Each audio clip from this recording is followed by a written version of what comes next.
everyone, and welcome for one final time to EQT Park for the final home games of the 2025 regular season as the California Vulcans take on the University of Pitt-Johnstown. My name is John Save. Alongside me, two former California Vulcans, a star-studded lineup here today, Lou and Loudon. Thank you guys so much for joining me to start things off. How are you guys doing today? Oh, I'm doing great, John. I appreciate you guys having us here today for my initial color commentary.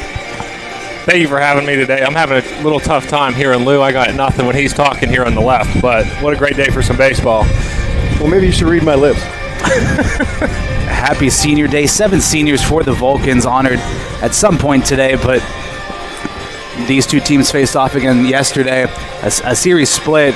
Vulcans won 2-1 in game number 1. UPJ able to get the win 7-6 in game number 2. And in game number 1, Vulcan closer Jake Kramer picked up career save number 25, breaking the PSAC record held by Eric Eckert from Millersville in the late 90s, early 2000s, a 25-year-old record. So huge congratulations to Jake Kramer. And the Vulcans looking to end the home standoff on the right foot. I know both of you guys were players here, and when it is senior day, going through it as in your younger years and then finally facing it off when you are seniors, how does that kind of play into the fact coming out to play in front of the home crowd one final time? Well, I'll tell you this, John. We didn't have a senior day recognition whenever I played, so I can't even answer that question. Tell you what, it was emotional, that's for sure. You put everything into it, and I was here for 5 years, so when just from pitch 1 to the final pitch of the day it's tough. Everything, you're on edge pretty much the whole time just from knowing it's the last time you're going to play here, but it's a great moment, a great memory. First at bat of the game, Brody Roberts for UPJ grounds out to second to start things off. 1 out here for Nathan Holmes, and the California Vulcans stepping into the box is Aiden Steinbugle. Excuse me. First pitch from Holmes to Steinbugle. Low and away for ball 1. That wind fully changed. It's blown out to left now. BP was straight in on a gust. We got the flag blown straight out to left. Might see some home runs today. Does look like it's blowing pretty well. The 1-0 to Steinbugle just misses. That's what you liked as a hitter, right? Lefty oppo. Lefty oppo, right. Exactly. At the old field when it was 600 feet to left. The 2-0 from Holmes. That one sent high into the air and foul over the first base side and out of play. 2-1 count now here to Steinbugle, the shortstop here for the Mountain Cats. And it's a little bit different when you play, Lou. Just what are some of the changes you've seen in some of your time here, not only playing but afterwards, coming back and watching some baseball games here? The biggest thing is Mike has a lot more talent than we ever had. I can tell you that right now. I mean, our coach, the late Chuck Gismondi, did most of his recruiting locally. So when I went to Mon Valley Catholic and I played with guys that went to Uniontown, Laurel Highlands, Washington, and places around the area, Mike has a bigger roster and a lot better players, I'll say that. Full count, chopper towards second. Picked up that time by Collins over to first in time for out number 2. Collins seeing a lot of work there at second, usually manned by Santino Mara, not in the starting lineup to start off today's game. Broke into the top 5 of the California all-time hit leader a couple of games ago, slowly working his way up. One of the seniors that'll be honored later on today. Stepping up to the plate now is Justin Turkovsky, the center fielder. First pitch from Holmes, a comebacker up the middle and into center field for a base hit. So a 2-out hit here for the Mountain Cats. They have a runner aboard. Yeah, Santino's dealing with a sprained ankle right now, and I'm not sure the severity of it, but I think they just want him prepped for what they got next week. Great season, taking into the playoffs, get the lineup as healthy as can be, and probably a good move letting him take it easy today, although we could see him with a pinch hit at bat in game 1 or 2.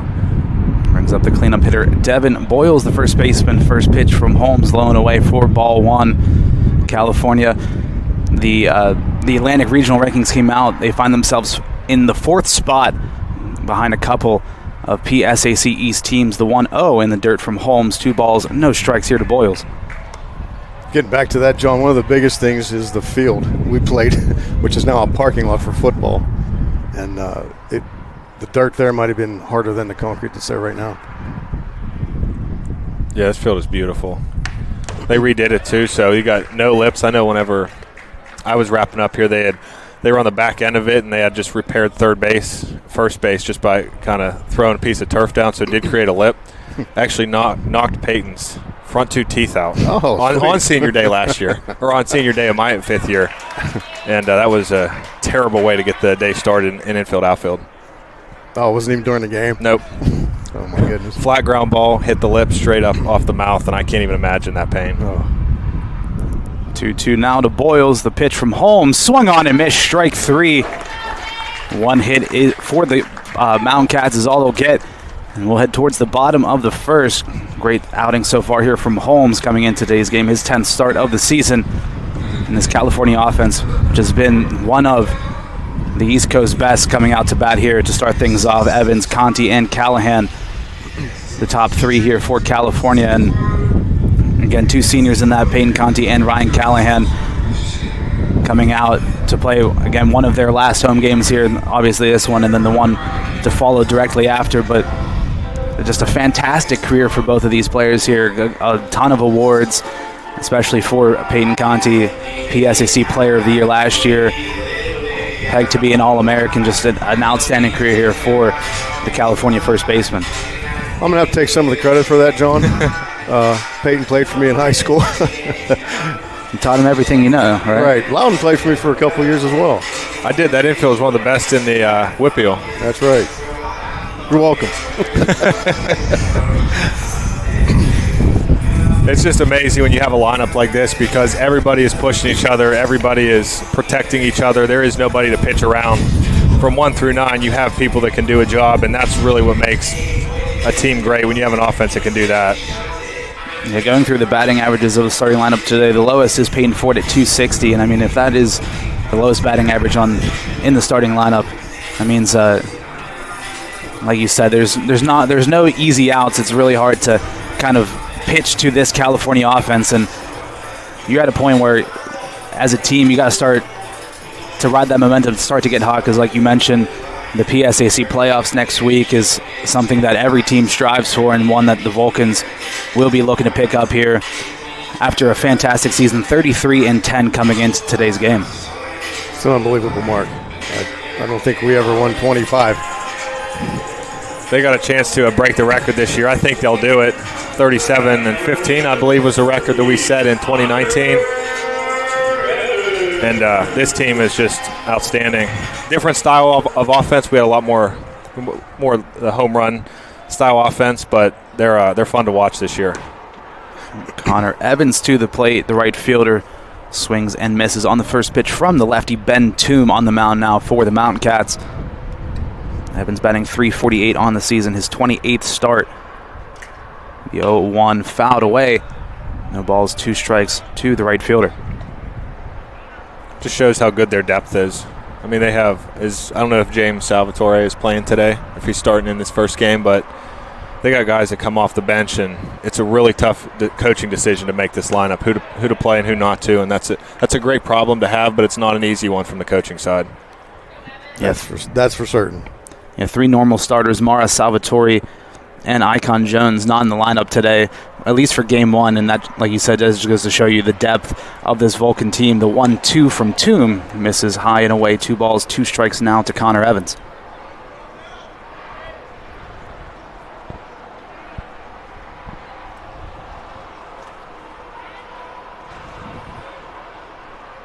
The 2-2 from Toom misses high and away, and a full count early on now here for Evans. They would battle back from an 0-2 start. Great lead off the bat right here. Get to see everything. See if he comes back to another fastball or tries to go inside with the back foot breaking ball. Payoff pitch. Fastball away, come on. Strike called on the outside corner. And Evans caught looking for out number 1. Looked to me like that ball's in the other batter's box. He set up inside, and I'm really surprised he got that call. Yeah, it's interesting. And that'll bring up Peyton Conti to the plate. PSAC Player of the Year last year on the season, batting .374, 41 hits, 11 doubles, 6 homers, 41 RBIs. First pitch from Toom. Taken low for ball 1. There's our win, Loudon. We got it.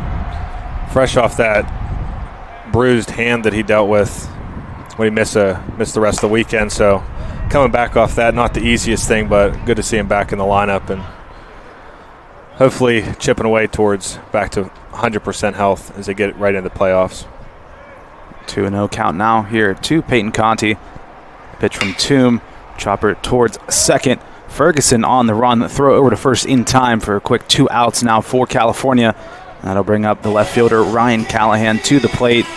And again, another fantastic year for Callahan, batting .392 on the season, 62 hits, 17 doubles, 8 home runs, and 46 RBIs on the season. Just an all-out masher in left field coming up to the plate here for California. That's stuff in the stat sheet for sure.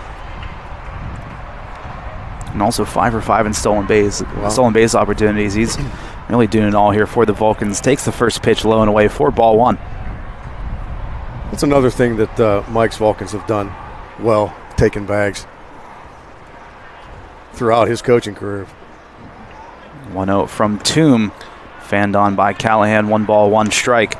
The game has changed so much. Everyone now with the slide step, it does make it so much harder. I know just even in 2018 when I first started to watching the games now, everybody uses the slide step, and that definitely takes away some numbers. 1-1 smoked foul off the gazebo down the first base side and foul. 1-2 count now here to the left fielder Callahan. Plenty of great seats still available here if anybody's driving by and wants to watch some baseball today. 1-2 pitch misses high and away. Count even at 2-2. I hear we do have a viewer from North Carolina as the head coach's uncle, so glad he's tuning in today with us. Probably got some great weather down there as well. 2-2 pitch from Toom in the dirt, and another full count here in the bottom of the first for Toom. Think he's going back to that fastball off the plate here? I would. You got it the first time, you might get it the next time. Let's see where the catcher Refner sets up. Oh, he's going in. Sets up inside. Payoff pitch from Toom. That one slapped into right field, hanging up just enough, and underneath of it is Rhodes to make the grab, and a 1-2-3 inning for the Vulcans. And after one, it is tied 0-0. We'll take a quick break, and we'll be right back right here on CUTV, CUTV Sports 1, and the PSAC Digital Network.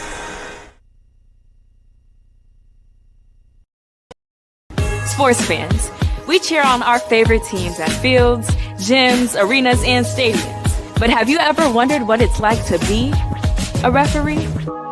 Verbal abuse from fans, parents, and coaches is the #1 reason why many referees are walking away. And they're not being replaced quickly enough by new ones. So put yourself in the official shoes, act with respect, and be officially human.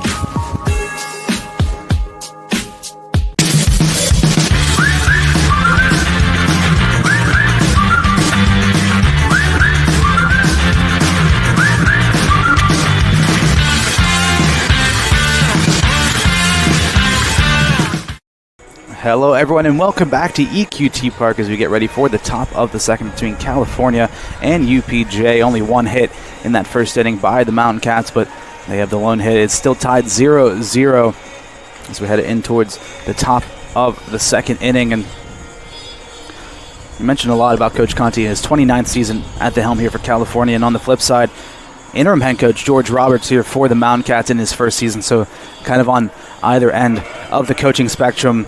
The first crack at it for Roberts, and Coach Conti's been at it for, I don't want to say 3 decades. Almost 3 decades. That's a long time, and just success after success each year. It's really an amazing thing to have watched and to have been a part of playing underneath him. I couldn't be more proud. First pitch to Rhodes, the right fielder, bloop single into left field, and the leadoff base runner now here for UPJ. And I'll bring up the second baseman, Logan Ferguson, to the plate.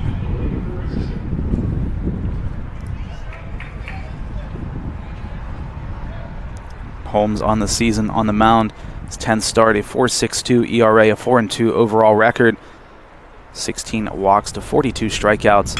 First pitch, another one swinging into center field. It'll get down, and back-to-back singles to lead things off here in the top of the second for the Mountain Cats.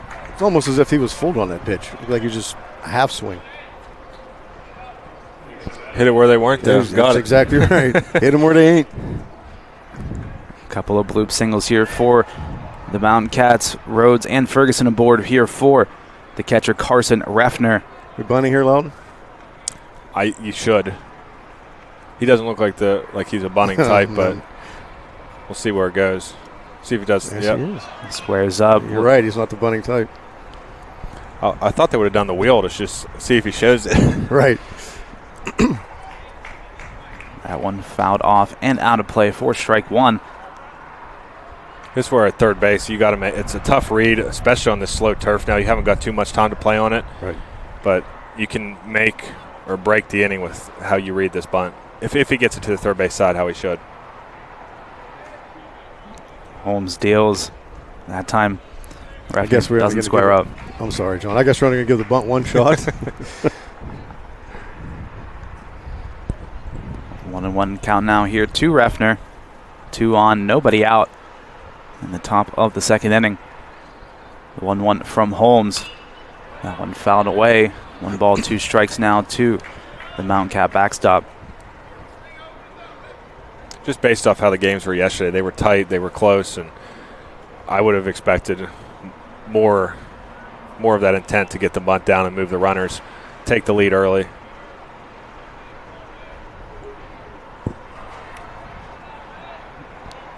Holmes looks in and deals the 1-2 pitch. Nice Swung pitch. on and missed. Strike 3. Reffner down, swinging for out number 1. They can flip the momentum really fast with a ground ball double play right here. So we get a 4-6-3. Right back to hit. It's definitely an inning killer if it happens. Alex Ebeling now to the plate. The designated hitter here for UPJ steps in.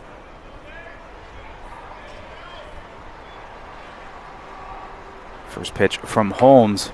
A called strike on the outside part of the plate. So it looks like he is giving a little bit off Looks each like side he both is. teams. He does have a wide zone. That's fine. If you keep it consistent, it really doesn't matter as much. Exactly. I always tell our players, you have to adjust to the umpire. The umpire doesn't have to adjust to you. The 0-1. This is high, 1 ball, 1 strike. And like, as players, did the zone really matter in terms of like what was called, or was it the consistency of the calls that really mattered to you when you were stepping into the box? As Loudon said, it's find out what the umpire is calling, adjust your approach to the plate accordingly. I mean, if he's going to call the zone wide, then you're going to have to expand your zone as a hitter.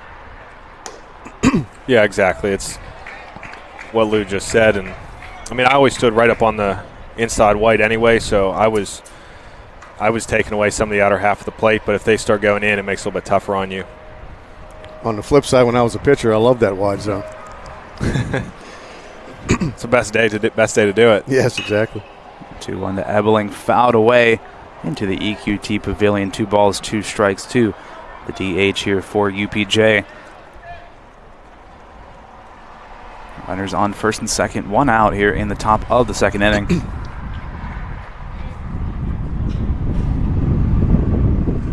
Ty gives the signal here for Holmes, and he deals the 2-2 pitch.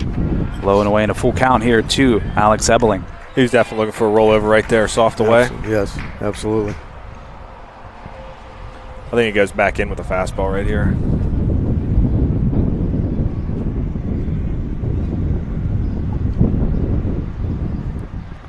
Wind continuing to blow out towards Change again away. left. Full count, fouled off. Just off the end of the bat there for Ebeling. Count remains full. Come back in now. You just watch that flag out in left field. Yes. It is flat. They got one back there. They didn't have it last time I was out here. We got those big storms. I think it blew right off. Probably landed in a tree somewhere. It's not like you get a flag and everything here till mid-season anyway. Payoff pitch inside, fouled away down the first base side. Field looks great though once everything's set in place. It is really beautiful. We played in Harrisburg the other day at state at the AA Stadium of the Harrisburg Senators. The grass felt like carpet. It was so nice. That stadium is really nice. I actually was there last summer. Another foul ball. An impressive at-bat here for Ebeling. Really just battling off Holmes. You just look at the difference. Straight ahead, we got the black windscreen, a green backdrop, great for hitting. But if you go back a month, you have no backdrop. It's gray, a little bit of white with snow. Right. This park changes drastically for hitters. That batter's eye is key. Another payoff pitch from Holmes. Oh, Just misses high, and bases loaded now here for UPJ for the 9-hole hitter, Zach Lagar's. looked like a pretty good pitch from here, but I'm not down there right behind it. Yeah, I think it looked a little bit up, but it definitely could have gone either way. Lagar's, the left fielder, steps in. The chance to give UPJ the lead. Bases loaded, first pitch sent into right field, a base hit. 1 run will score. Evans gets it in quickly, holds up the runner, so the bases remain loaded, but Lagar's with an RBI single gets the Mountain Cats on the board, and they take the lead 1-0. Great approach at the plate. Just go up, be aggressive, and do a job. And good hold up by keeping him at third. He'd have been out by about 7 steps. Oh, at least. Evans got that ball in quickly. We've seen that approach so far from a couple of batters in this inning, where we've seen first pitch swinging, at least on the first 2 batters, and then Lagar's there. Is that something that you discuss in the game plan leading up to the game? I would say yes. Most of the time, everybody has a different approach. Each hitter. Guys at the top of the lineup are probably more aggressive than the guys at the bottom by design. I know there are times when we have players take pitches, but in that situation there, 1 out, bases loaded, you're probably getting that pitch you can hit. We don't want to walk anybody.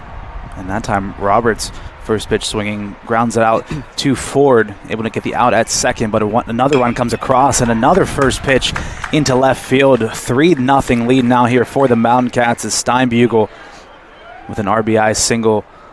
So 2 on, 2 out, and a 3-0 lead as that throw from Callahan goes away. It nearly goes into the Mountain Cat dugout. I think it did, actually. And it did, so extra bases awarded. Wow. And all of a sudden, it's a 4-0 lead as that time Roberts comes across. Did that come from the left field, or is that from the – I thought it was from the cutoff man, right? I think it was from the cutoff man, yes. To go back to what you were saying before about the aggressiveness, one thing you can look at too, and when there's runners in scoring position, you have to do a job. But a lot of times when you strike out as a hitter, it's not necessarily in the last pitch that the pitcher executes. It's early in the count, taking one that was there that you should have gone after. Then you take it, you're down 0-1, then you get yourself in a hole. But you don't necessarily strike out on a perfect pitch on an 0-2. You strike out on taking that first pitch that was right down the middle. So I think leaning towards the aggressive side is going to be a little bit more successful. But again, it does come down to the type of hitter that you are. So an unforced error there gives the Mountain Cats another run, 4-0 in the top of the second. A Mound meeting now here with Holmes, just trying to talk things over. 2 outs, but a runner on third for the center fielder Turkovsky.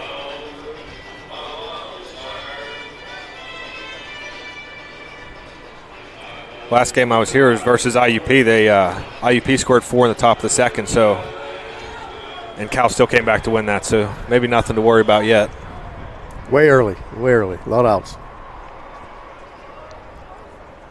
First pitch to Turkovsky, a called strike, and so games like this kind of build character, just you find yourselves in a hole early on, you got to find it within yourself to make the comeback, to do everything you can, and like you said, we've seen this Vulcan team do it time and time again, and Turkovsky now 0-2, a nice pitch by Holmes.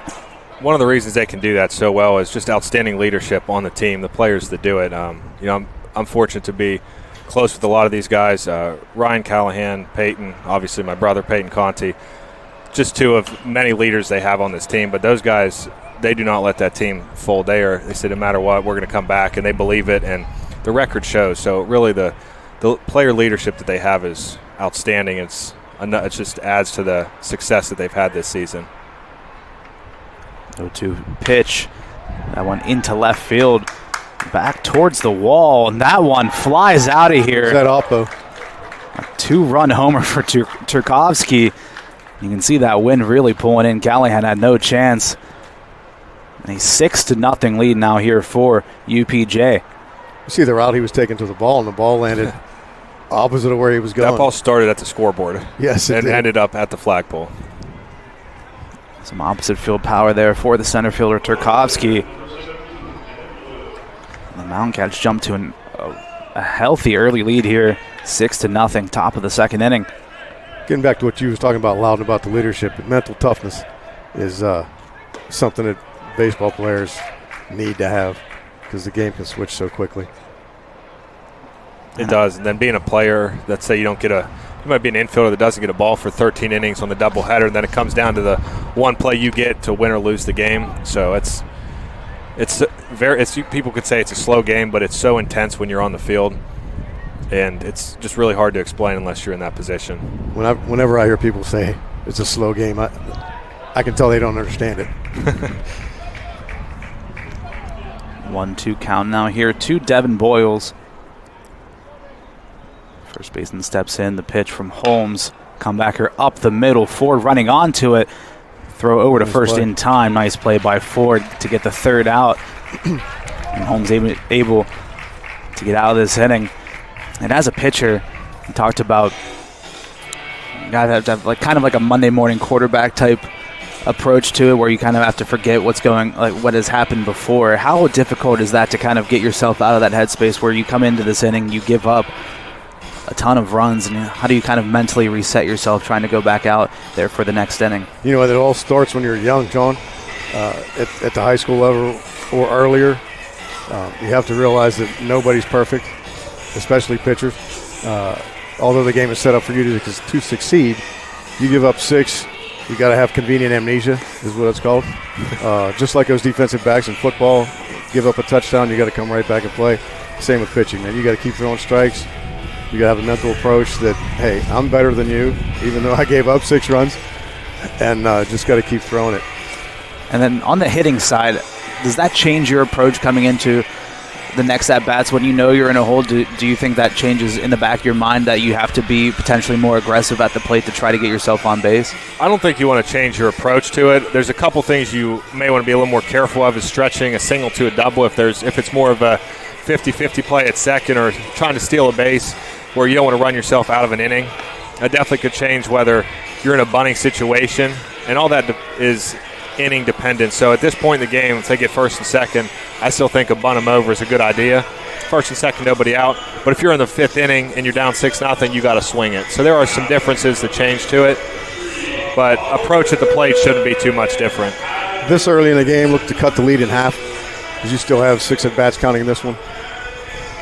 Yes. And as a pitcher, you just got to be a great teammate. You had a tough inning, and even though you got an error on the defensive side, you just got to be behind everybody, picking your teammates up on the off, and letting your hitters hit, and picking your fielders up to make the mistake, and just say, hey, I got you on the next one, get it again. Yesterday, a day of records in the PSAC. Not only did Jake Kramer break the PSAC record for saves, Millersville outfielder Bren Taylor picked up career hit 307, breaking current Houston Astro and World Series champion Chas McCormick's PSAC all-time hits record. That's amazing. That's an amazing amount of hits. I don't even know if I had that many at-bats, let alone hits. That's awesome. Good for him. I mean, that's just an unbelievable career. Absolutely. Congratulations. 0-2 to Patterson, checks his swing. First base umpire says he did not go around. Patterson DHing here today for California. Finds himself in a 1-2 hole on the season, batting .326. He's had some really clutch hits for them. Yeah, he had the walk-off against, Slippery Rock last week as he strikes out, swinging on the 1-2 pitch, that time from Toom. So on the UPJ side, what a great start after that big inning, getting the first guy with a quick strikeout, hitting your spots on the mound. And for them to maintain that lead, that's what they got to do, just getting ahead early and quick innings. I can tell you one of the most frustrating things for me is, as a coach, you score 6 and your pitcher goes out there and walks the first guy. Let him hit the ball. Be aggressive in the zone. Nathan Meeks now to the plate, the Vulcan third baseman. Takes the first pitch for a strike, the 0-1 from Toom. Just misses on the inside part of the plate, count even now at 1-1. I think just about everybody on the defensive side, coaching side, would rather just see you get lit up than walk people, because at least you can get an out on the play. Right. I know if you're playing defense, it's a slow pace pitching game, lots of balls. It's really hard to stay locked in. Absolutely concur. 2-1 now to Nathan Meeks. His 41st start, batting .325 on the season. 4 homers, 27 RBIs for him. 2-1 pitch to Meeks. This is outside. 3-1 count now here to the Vulcan third baseman. Fortunately for me, I was a two-way guy, so I had the understanding on both sides. You don't want to stand out there in the field and see ball four, and as a pitcher, you want to throw strikes. Meeks swinging, chops it towards second. Throw over to first in time for out number 2. That'll bring up Caleb Collins, the Vulcan second baseman, up to the plate. Just looking for their first base runner of the afternoon. Toom and the Mountain Cats doing a great job at nullifying this California offense.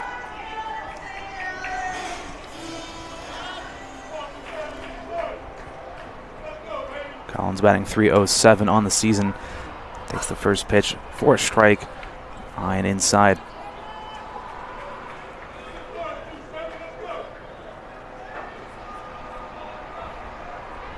The 0-1 from Toom. That one ripped foul down the first base side and out of play.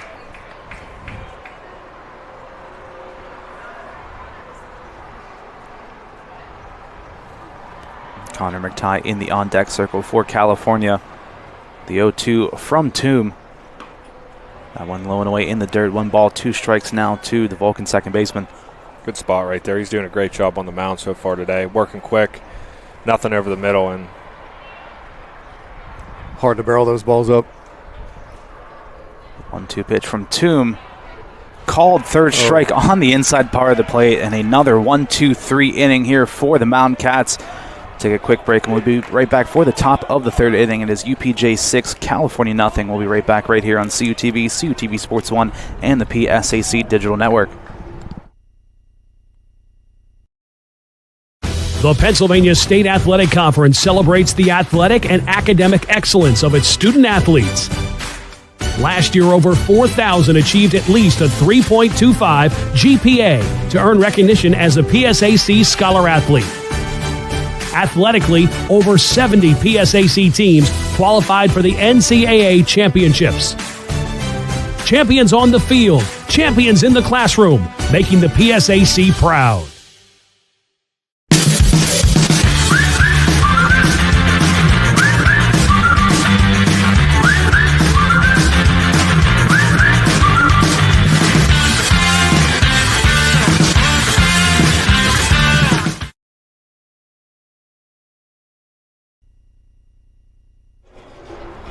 Hello everyone and welcome back to EQT Park as we get ready for the top of the third inning between California and UPJ. The Mountain Cats with a large 6-0 lead after 2 innings of play, and after a big second inning where they got all 6 of those runs across the board.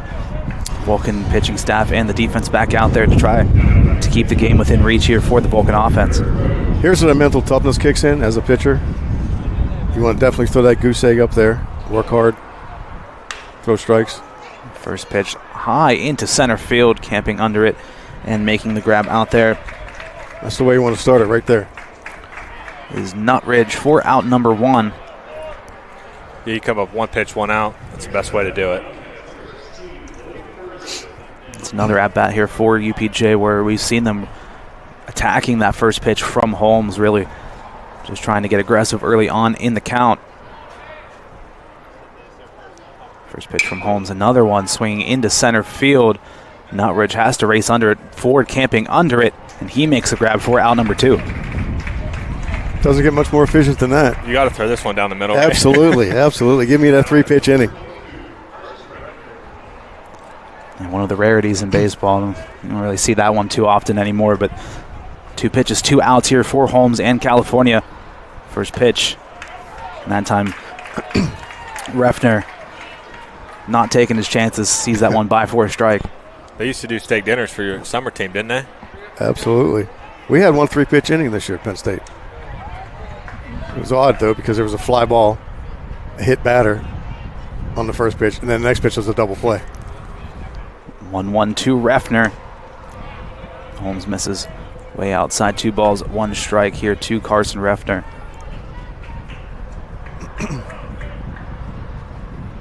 The pitch. That one sent high into the air towards the first base side. Conti Might get out. watches that one into the crowd. Count even now at 2-2. When these balls go into the crowd up here, it looks, these people do not, they're in no hurry to move, and they look dangerous. That one came down, she was very close to getting hurt. 2-2 pitch from Holmes. That one jammed and fouled away. Yeah, there is no urgency in the crowd to It always amazes me that we're not paying attention to the one thing that can hurt you. That's the baseball. 2-2 towards Ford at short. Throw over to first. Conti can't make the scoop as that one goes away. That's a really tough ball to pick. That's an in-between hop, and Especially with the soft carpeting now. Yes. You got That's another thing. You change this field. Everything you've done for 3.5 years, you play the hop differently. You learn it. You learn your approaches, and it's got to make a better throw on that play. Second error of the afternoon here for California. And a runner on first with 2 outs. Now for Alex Ebeling. First pitch from Holmes. Called strike on the inside part of the plate. I can tell you, any ball in the dirt towards first base, so you have the expectation it's going to be picked. He has a very good glove over there. The 0-1, that one sent into center field. Camping under it is Nutridge. He makes the out for out number 3 in the Vulcans. Able to get out of it unscathed, and again Holmes able to battle back in a nice way. A scoreless inning as we head towards the bottom of the third. as a pitcher, you're going back to the dugout right now. Sigh of relief. Might he give up another 6. Pat your shortstop on the back. Tell him to get the next one. Yeah, that's really what it is. Be the team guy, and some days don't work out for you, and it's unfortunate. But at the end of the day, you got to be a great teammate. See McTighe, Nutridge, and Ford in this inning here for California, and again the wind's starting to pick up in a big way here at EQT Park. And when you're at bat or on the mound, is that something that you start to think about as a player? If you feel the wind starting to pick up in a big way, as a pitcher, I batted left-handed, so this one wouldn't help me much unless I'm going opposite field. But as a pitcher, I threw a knuckleball, John. So wind was my friend. It slowed the ball down even more, helped it move a little bit. But you need to stay away from the right-hand hitters as much as you can. You don't want to miss in the inner part of the plate because it'll end up going 450 feet over the flag. Yeah, I would not want to face your knuckleball in the wind today. But as a right-handed hitter, you got to be aggressive to anything middle in. And again, that's where I always stood right up on the white, as I said earlier. But if you don't get up on the white, take 2/3 of the plate, and drive the ball from the flagpole over, and it's going to go. So that is a stiff breeze out to left. And it doesn't work if you hit it to center or even left center. You got to go to actually left field. So that's the approach on the offensive side there. Wouldn't it be great if we could just tell the ball where to go when we hit it? Go to the flagpole. I tried to do it so much here. I hit the pavilion down there. I hit about 38 foul home runs in my career because I was trying to do that so much. I needed the extended fair lines. Connor McTighe, the Vulcan catcher, steps up to bat here as we enter the bottom of the third. First pitch from Toom.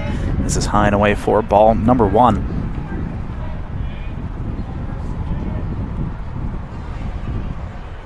(1-0) to McTighe. Called strike down the middle. McTighe batting .288 on the season, 17 hits, 5 doubles, 11 runs driven in. 1-1 pitch from Toom. Misses low and inside. 2 balls, 1 strike to Connor McTighe. I know the bunt for a base hit is almost extinct, but right here, where the third and first baseman are playing, if I'm leading off this inning, that's where I'm going. 2-1 pitch, Yeah, check that's the other thing swing. Cal does. As you said earlier about stealing bases, they do run well, pretty much top to bottom. But they got some guys in the lineup that will do it. I know Nathan Meeks will definitely show that bunt. Connor Evans, James Salvatore is not playing. He can do it. He runs extremely well. But absolutely, they hit the third baseman almost back on the outfield grass. It is a free hit if you beat the pitcher. Absolutely. And he's not falling to the right or the left. He's coming straight at you, so it's kind of good. Nail it down the first base side or get it to his glove side over there. Make him work. I know when I faced left-handed pitching, being a left-handed hitter, if I was struggling a bit, that would be my go-to. Just any way you can get on base, right? Absolutely. Set the table. And even just showing that you're willing to do it gives you more room for a hit because the third baseman comes up to just about even. Full count now to McTighe. The pitch from Toom misses high and away. And a leadoff walk here for Connor McTighe brings up Jason Nutridge to the plate for California. If the third baseman stays this deep, I think we might see it right here. And Nutridge, another one of the Vulcans that runs very well out there in center field today for California. I never played for your dad, but does he have a bunt for base hits then? He's got something. I'm not going to give it away. I never had to worry about it, though. There we go. We'll square there. And that time the third baseman there for UPJ, Brody Roberts. A little bit aware to it, starting to play a little bit further in on the infield. 2022, we were playing up in Clarion, and we were down a run late. It was a must-win game for us. And we led off the inning. Jake McCaskey led off with a single. And before the inning, my dad had talked to me. He had met with Jake and myself because I hit right behind him. He said, hey, if he gets on, we're going to do something. You can either bunt him to second or you do a hit and run. And I said, well, the most nervous part of me for the whole day was bunting in BP, so I do not want to bunt. Let's put on the hit and run. So first pitch, we put the hit and run on, and I got the fastball 2 inches off the plate, and it worked out perfectly to just hit a ground ball to second. And obviously, it's a free hit if it works out well, which it did. But any chance that I had to bunt in college I think that was the closest I ever got. On the other hand, I don't think I've ever seen your dad square around whenever we played together. 2-2 count now here to Jason Nutridge. McTighe on first, nobody out. California looking for their first base hit of the afternoon. Toom looks over and deals. Swing and a miss, strike 3 to Nutridge. High heater goes by him. Out number 1 for California. That brings up Peyton Ford at the bottom of the lineup here for California. The freshman shortstop steps in. And after the error he committed in the last inning, does that kind of give you, as a player, that ever happened to you, does that kind of give you an extra boost at the at-bat to try to make up for it? I'll answer by saying this. I've forgotten about it already. That's the better answer. I mean, it was always in the back of my head if I did it. I don't want to say it gave me an extra boost because I was, I wanted to believe that I was as prepared as I could be going into every at-bat. But it's certainly something that was there for me, so you just want to help the team in any way that you can. And if you, I mean, we all make errors. So if you happen to be the person that makes it in that situation, you come up, like Lou said, he's better than I am. If he forgot about it, that's awesome, and hopefully it's the same for him. But if not, it's just do your thing, help your team out, and that's all you can do. Took me a long time to learn to forget about it, let me tell you. 1-1 pitch to Ford. High fastball. Ford able to check his swing. 2 balls, 1 strike to the shortstop for California. McTighe on first, 1 out here in the bottom of the third. If I would make that error and I was coming to bat, and one of those 7 words might have came out of my mouth. 2-1 pitch, swung on and missed. Count even at 2-2 now to Ford. All 7 at once. All 7 at once. This way nobody knew what you said. One big syllable. Toom looks over and deals. Misses outside, and a full count here to the 9-hole hitter Ford. Connor Evans in the on-deck circle for California. Tell you what, as a hitter here, the way he's been going in and out, it's a lot of mind games going on. It is, and I think that's why they're not going to run. I mean, being down 6-0 doesn't help, but they won't run here because of that. Payoff pitch. He's also quick to the plate. Jammer right to the second baseman Ferguson for out number 2. For a moment there, I thought drop that, get the double play. That's the glare up here. Oh, you just let it happen. Yeah. take one step back. I have done that once before. It feels good. Because all you have to do is throw it to first. He's got both outs right there. I'll bring up Connor Evans back to the plate for California, looking to dig themselves out of the 6-0 hole. They find themselves in first pitch from Toom. A wild one misses high and away for ball number 1.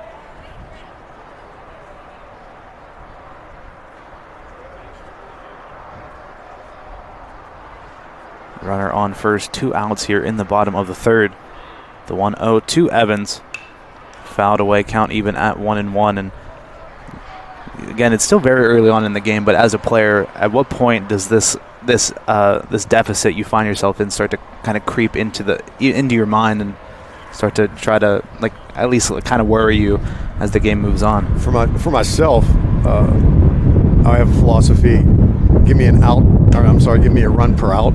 So if it stays at 6-0 when we get to about the 5th inning, I'd start to think, bad things might happen here. And John, earlier you asked about the changing of the approach.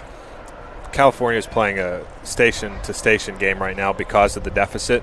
So they're not going to be trying to push stealing a base. They got to do the safe thing here and just take what they get. One bag at a time.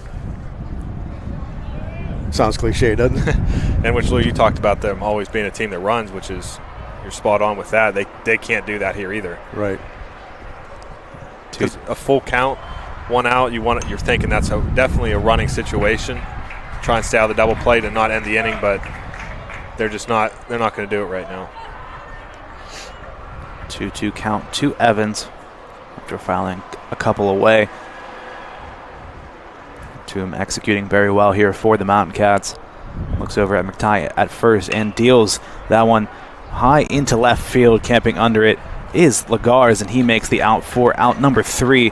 And that is the end of the 3rd inning, and is UPJ 6, California nothing. We'll take a quick break, and we'll be right back right here on CUTV, CUTV Sports 1, and the PSAC Digital Network.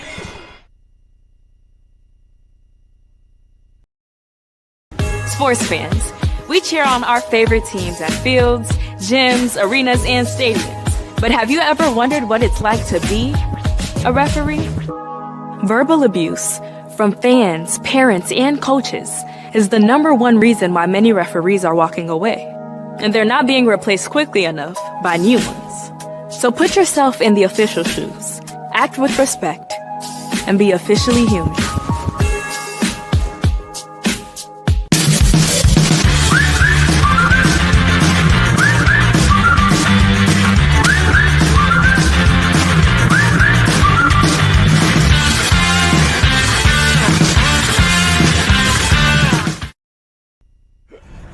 Hello everyone, welcome back to EQT Park as we get ready for the top of the 4th inning between California and UPJ.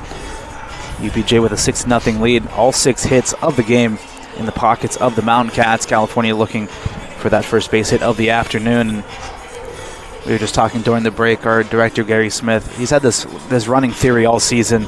The Wild Thing logo there right underneath home plate.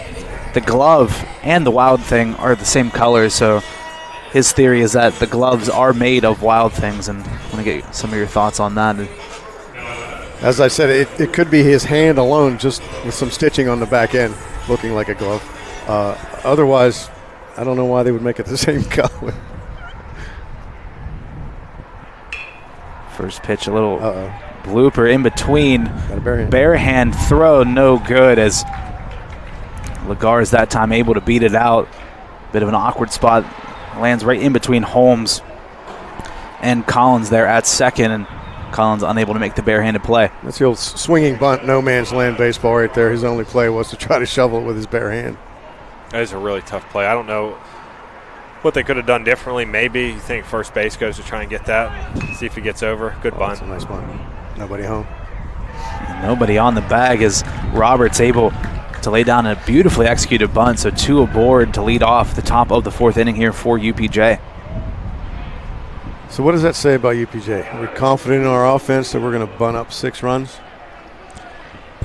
Or we just want to tack on? They came back yesterday. For sure. I don't know the exact score of everything. I'd imagine that we'd see it again right here if they did it right there. Absolutely. Game 1 Vulcans won 2-1, and then UPJ able to get a 7-6 victory, and another got to get that bunt squared up. McTighe able to make the grab, throw to second for the double play. Ford can't make the grab as it scoots into center field.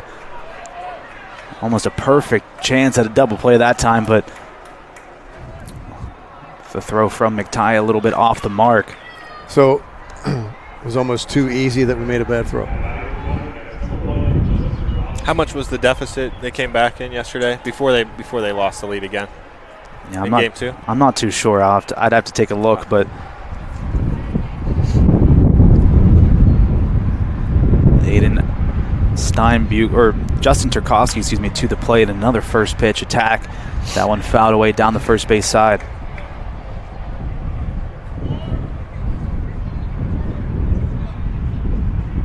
Two on, one out here for the Mountain Cats in the top of the 4th inning. It was a 5-run deficit.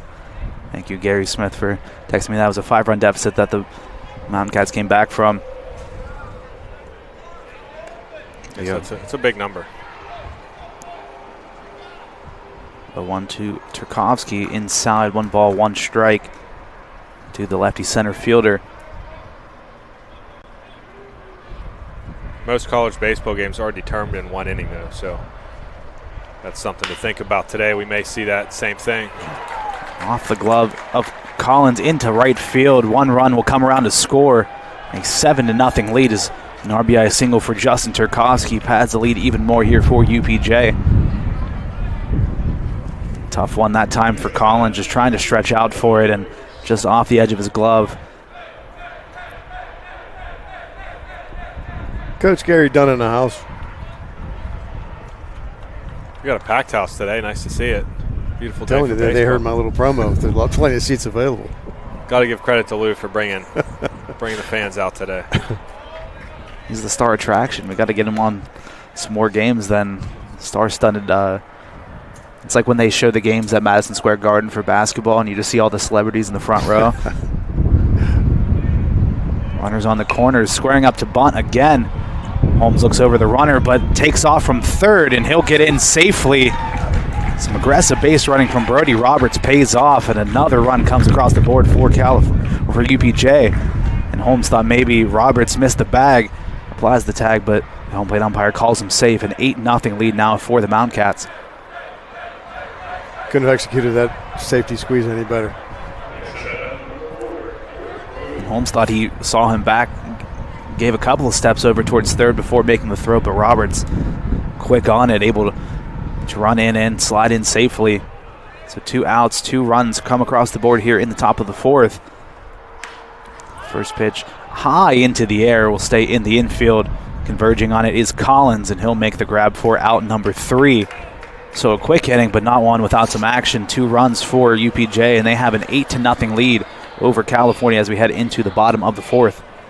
We still haven't seen anybody throwing on the bullpen yet. I was just thinking of that myself. Is he out there for the duration? Oh, here's one for you guys. Speaking out there for the duration, we were at Youngstown State my sophomore year at Cal. It was the last game of the season. I was playing second base, and they were just absolutely pounding the baseball. And our coach, Chuck Ismonti, went out to the mound. He called me into the mound, and he said, "You got some innings in you today if I need it." I said, "Sure, no problem." He said, "All right, go back to second base. We'll work on it." I went in after the 3rd out. He told me to go to the bullpen and throw. If pitcher got in any trouble, I'm coming in. So, of course, we go back out there, and here they go pound the ball again. He walks out to the mound. He called me to the mound. He says, "Okay, you're in." So he gives me the baseball, and I said, "Well, who's got my relief coach?" And he said, "He's down there in the bullpen right now." And I looked down there, and there was nobody there. So I think I threw 128 pitches in 4 innings. Now, did it make it easier to pitch knowing you don't have to worry? Yeah, it was real easy giving up those runs. Does that play into the mind when you go out there to pitch? You're like you said, you kind of just left out there all alone. Is that something that you think about when you're on the mound? That, like, obviously you got to go out there and execute, but knowing that if a couple of pitches don't go your way, you leave some runners on, that someone come in to kind of have your back, or you just got to go out there and deal with it alone. Well, that situation there, when I knew there was nobody coming in, it was just keep throwing, throw strikes, try to use your defense as best as you can. I mean, you have 7 guys behind you. And the other mindset is if you're a starter in a situation like that, I know there's relief coming if I get in trouble. But that was a totally different animal. So UPJ with an 8-0 lead. Peyton Conti to lead things off here to start the bottom of the 4th. Takes the first pitch from Toom for a ball. I see they got some action going on in the bullpen right now. Number 23, Luke Traylor there for California, warming up in the bullpen down the third base side. First pitch low and inside, 2 balls, no strikes now to Peyton Conti. Talked about that thought process briefly with the runs. Now that it's up to 8, John, I'm thinking next inning would be the worst. And if we don't get anything here, that bottom of the 5th is crucial. And would you be surprised to see Holmes come back out this next inning? I would be very surprised. 2-0 high into the air. Right field and first baseman coming on to it. Grab made out there by the right fielder Eric Rhodes for out number 1. Not being part of the staff and knowing who has innings in them obviously plays a part into it. But I on the managerial side, the coaching side, if we got guys that can go, I'm thinking I would be very surprised if he's back out there. I mean, he's had some tough breaks, but the line is still 9 hits, 8 runs through 4 innings. Exactly. And he's battled to keep things where they are, so a shot there by Callahan. There goes the no-hitter. Yeah, rips it into left field for a base hit. Callahan rounding towards second. Cutoff man Callahan safely slides into second. Like I said, breaks up the no-hitter. And a 1-out double there for Ryan Callahan. It was really good he got to second, but that was a little too close for the situation, I think. I would tend to agree with you on that one. Especially as close as it was. If you're standing, that's great. If it's that close, I'm a little upset, but that's the old no, good job. Yeah, Lagar is able to get it in quickly, and then the cutoff throw from Steinbugle nearly gets him out at second, but California with a runner in scoring position now for Colin Patterson. Lefty on lefty here at the plate. That's a big hole up the middle right there. Absolutely is. First pitch to Patterson, fouled away. Nearly takes someone out. Somebody hit the alarm clock over there. Said that lady was not moving out of the way for it.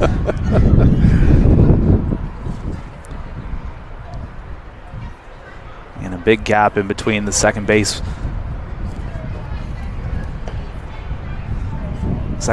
playing like way close towards first, and he said a nice gap for Patterson to maybe try to exploit here. That's the huge benefit of that being a double and not a single, that the whole infield has changed. There's a lot more, there's going to be more openings for a hit, and the double play is not in order, which is also a big thing. 1-2 count now as Patterson whiffs on the high heat, that time from Toom. I didn't notice the last time he was at bat. Did the second baseman move over there then? I don't think it was that far. But he also had, I thought he had a runner on first when he hit from a walk. 1-2 pitch. Nearly perfectly located. That one just misses on the outside count, even now at 2-2 to Colin Patterson. I got to tell you, Loudon, I might have had those 300 hits if the second baseman played there when I was batting. Just chip him right up the middle. Just Judy him right up the middle. I mean, even the left side, that's... You're right. I mean, that is massive. It's like Stargell's hitting. That might drop. Into center field, running onto it, and the grab is made. Nice play made out there that time by the center fielder Turkowski, running onto it and makes the grab for out number 2. Loses his hat in the process, but able to make the grab and keeps Callahan at second. With 2 outs now for nice Nathan play Meeks. in center. That's a tough one to get when you have the in-between on whether you got to dive or stay on your feet. And the wind keep taking the ball away from you. As you look at that one, I think if you go in there standing, that one just drops down right in front of you. Without a doubt. Field shifted back up once more. Meeks up to bat, first pitch swinging high towards center field. Turkowski running onto it at the warning track, makes the grab for out number 3. California get a base hit, but Callahan does not come across. And after 4, it is UPJ 8, California nothing. We'll take a quick break, and we'll be right back right here on CUTV, CUTV Sports 1, and the PSAC Digital Network. Don't go anywhere. We'll be right back. The Pennsylvania State Athletic Conference celebrates the athletic and academic excellence of its student-athletes. Last year, over 4,000 achieved at least a 3.25 GPA to earn recognition as a PSAC Scholar Athlete.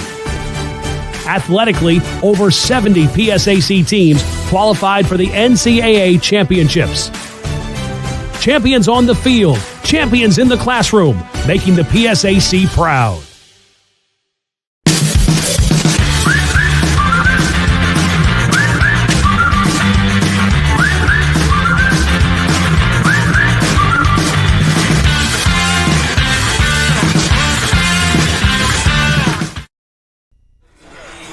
Hello, everyone. Welcome back to EQT Park as we get ready for the top of the 5th inning between California and UPJ. The Mountain Cats with an 8-0 lead and a pitching change made for the Vulcans. Luke Traylor comes in for relief of Nathan Holmes as we get ready for the top of the 5th inning.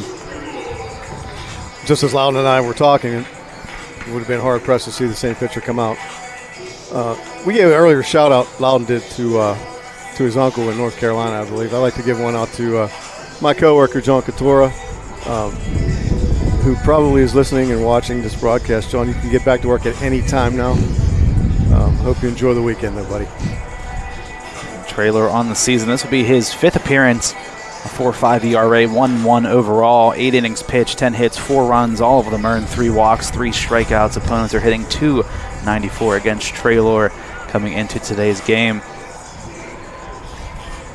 6, 7, 8 hole hitters here for UPJ. Ferguson, Refner, Ebeling. The minimum that Traylor will face off against here in the top of the 5th inning. It's another one of those spots, John, where you got to get a goose egg up there for UPJ. If they score another run or two here, it could be lights out. First pitch from Traylor, called strike on the outside part of the plate. Okay, I lied. 2 more shout-outs if I can. My daughter's graduating tomorrow from Cal. Penn West California, it's called now. Well, huge congratulations to her. That one like ripped. To congratulate her, tell her I'm proud of her. And happy birthday to my brother-in-law, Jerry Krompolsky. Turns 53 today. No more shout-outs for me, John. That's good. I mean, we can just keep them rolling if you want, but I got to fill airspace since Loudon's not here. Oh, there he is. 0-2 pitch from Traylor, misses low and away. Had to do a check, make sure everything was all good down there. I understand. I'll do the next check for you. 1-2 from Traylor, high into left field. Callahan able to make the grab, line out right to him for out number 1. And we were just going shout out after shout out. Loudon, you have any shout outs you want to give to people watching? We'll see how the game goes. Who have you been picking out so far? Well, I gave one out to my coworker John, my daughter Lucia for graduation, and my brother-in-law Jerry's birthday.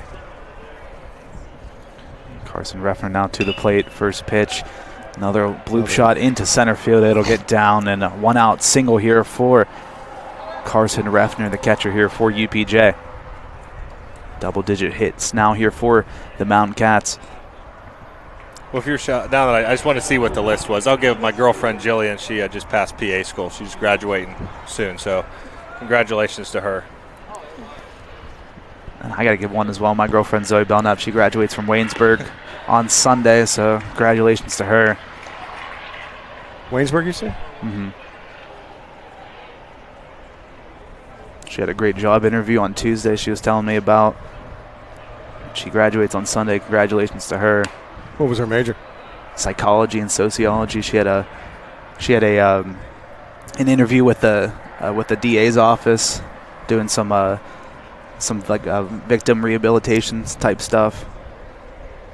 Very proud of her. The 1-1 pitch to Ebeling, misses 2 balls 1 strike now to the DH here for UPJ.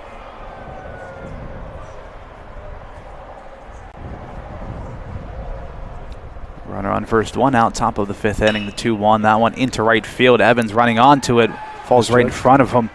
I think you misjudged that one a bit.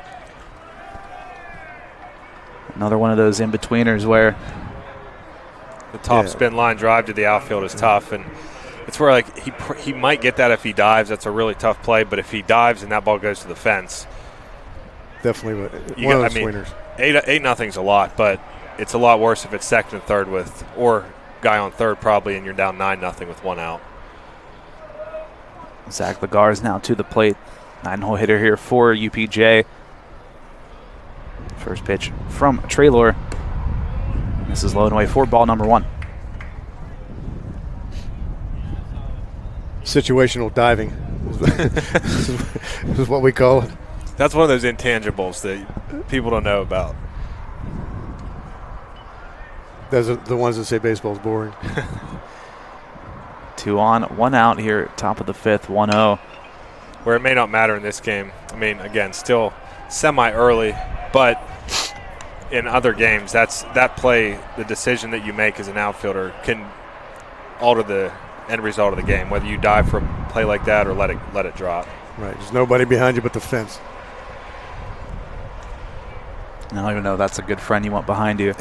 Sometimes the 1-1 now. Here to Lagar's. Misses away McTye with a nice block.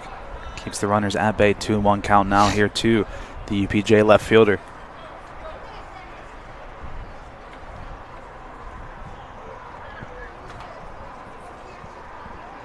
Two hopper to third for the 5-3 double plays would be great. I'm rooting, yes I am. 2-1 pitch, fouled away. Count now even at 2-2.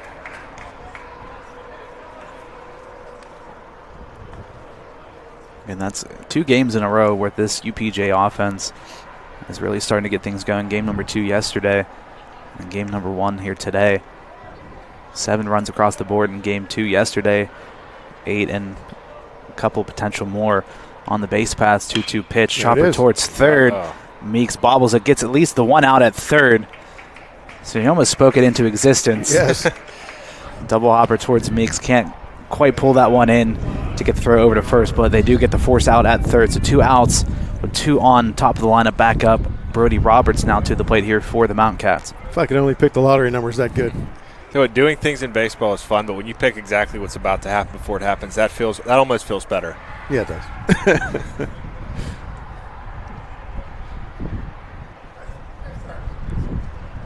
Traylor gets the sign. First pitch to Roberts. Called strike on the outside part of the plate. I always see that one clip go viral all on the internet. It was probably about 10 years ago. It was the Seattle Mariners game, and it was before the game. One of the guys in the booth called a specific inning, specific pitch, and a specific home run to be hit, and it just laid out perfectly. And I see it come up every now and then online, and it was just like, this guy is going to hit one into the second deck in the bottom of the 6th inning with 2 outs. It's like a 1-2 count, and everything played out to perfection. Wow. That's awesome.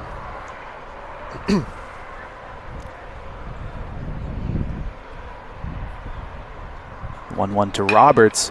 Comebacker towards Traylor, able to make the scoop. Throw over to first to Conti in time for out number 3. A couple of base runners, but Traylor and the Vulcans get out of it. 8-0, still the score. And getting now into that crunch time, 8 runs. Bottom of the 5th inning, the Vulcan offense needs to step up. And one where we've seen all year they've been phenomenal. One of the PSAC's and one of the Atlantic region's best in terms of the offensive capabilities and the ceilings that this team has. But so far, Ben Toom and the UPJ defense has really stifled this California attack. This is that area. 1 run per out. You can win 9-8 if you do so. Easier said than done. Much easier said. I mean, they definitely got a team that can do it. UPJ is doing well on the defensive side. They're making the plays. They're throwing strikes, executing pitches. That's what it comes down to. But on the offensive side, even if the Vulcans can't come back in this game, but they got to have some fire to take over into game 2. And when you're playing a doubleheader, if you just get beaten in the first game, I mean, it's going to happen, but you can't get it to where it carries over into game 2. You got to turn the momentum around, turn the energy around, finish in game 1, going into game 2, and let it go there. And have that, was it selective amnesia you were talking about earlier? Convenient amnesia, yes, absolutely. Kind of just have to wipe away game one. But so far, Toom through 4 innings, 62 pitches, 1 hit, 1 walk, 4 strikeouts for him. I mean, he's been nearly perfect on the mound. He's, like I said, executed very well so far, and California have not found an answer offensively for him yet. Now would be a great time. Be Collins, McTighe, and Nutridge up to bat here for California to lead things off in the bottom of the 5th. What do you think, Lou? You think at this point in the game, stealing's not really going to happen. Bunting's probably not going to happen. It's got to be a guarantee, and everybody's swinging. Right. It has to be base hit, base hit, base hit. You know, even the solo home run to get you only one. Keep the pressure on the defense by hopefully get single, double. Maybe get to 8-6, 8-7. Then you might talk about bunting and base running or stealing bases. Sorry. First pitch to Collins, misses inside for ball number 1. 1-0 from Toom. High and away, 2 balls, no strikes to Caleb Collins. I might take a pitch or 2 here too as well. Coming up here swinging at the first pitch is going to get you 8 runs. But you know well, we used to take pitches like crazy. There we go. And a 2-0 base hit into left field. Second hit of the afternoon here for California. Collins safely on first. And a leadoff single to lead things off here in the bottom of the 5th for California. It's about the best thing you could have done right there. 2-0 approach, line drive into left field, and get everything started. About 6 more of those and we'll be in business. Connor McTighe now to the plate. Walked in his last at-bat. It's the first base runner that California had all afternoon. First pitch, swing high and foul. And now to play down the third base side. It's going to be a tough one for guys to go retrieve. We got 2 guys getting on it. It's always my favorite part of the game is just watching the guys go track down all the foul balls as Ty fouls that one off into the Vulcan dugout. 0-2 count now to the Vulcan catcher. When we played, which is obviously now that parking lot up by the football stadium, or whoever was pitchers that were not going to be in the game, like starting pitchers who weren't going to start that day, that was their responsibility for the day. They were on foul balls. Yeah, that's another reason why I didn't want to pitch anymore after my first year. Like, man, I don't want to do that anymore. No, I was tired of it. That's a little better place to get foul balls to. Oh, this my one goodness, you are yes. all over the place. The worst part was if it went across 88 and you had to go to somebody's yard and get it. 2-2 count now to Connor McTighe. Vulcan still looking to mount some sort of comeback here. 8-0 the score, bottom of the 5th inning. Runner on first, nobody out.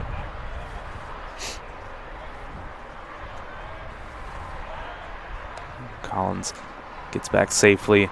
Pickoff attempt that time from Toom. He was about 4 feet off the base. Yeah, he had to just not like the pitch that was called. Just kind of, we went 0-2 to 2-2 and just reset yourself.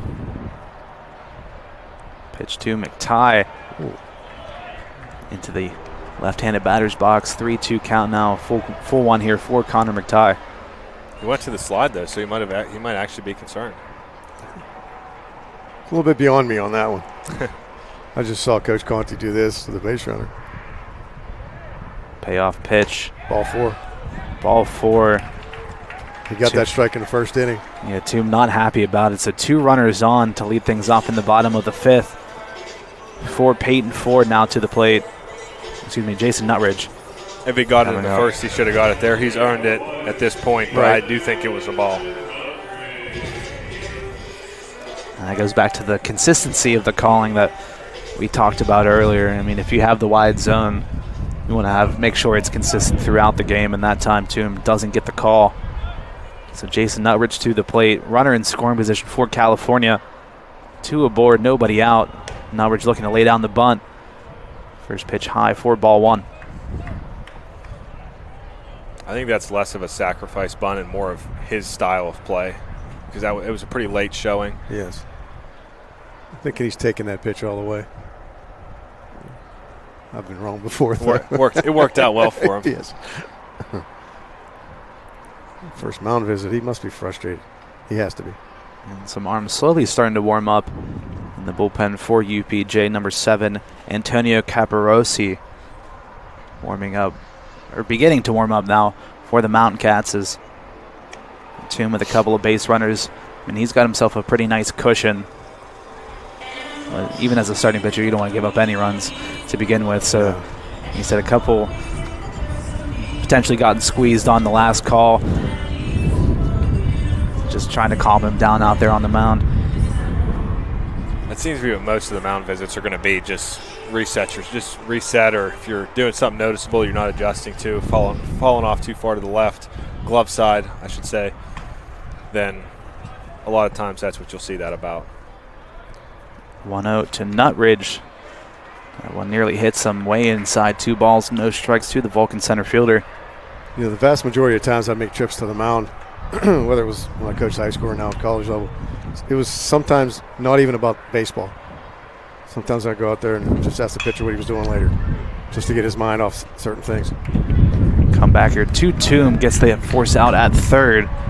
Nutridge safely at first. 1 out for Ford at the bottom of the lineup here for California with 2 on.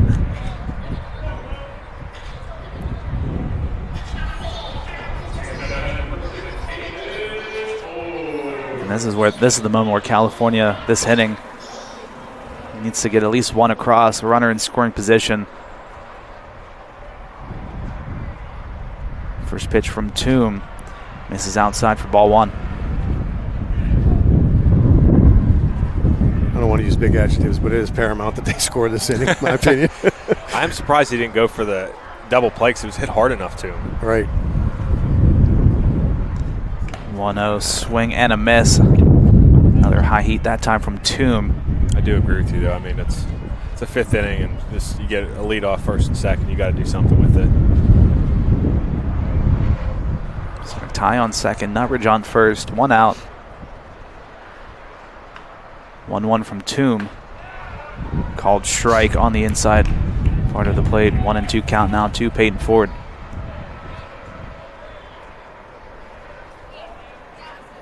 So you got to shorten up your swing here and just put the ball in play.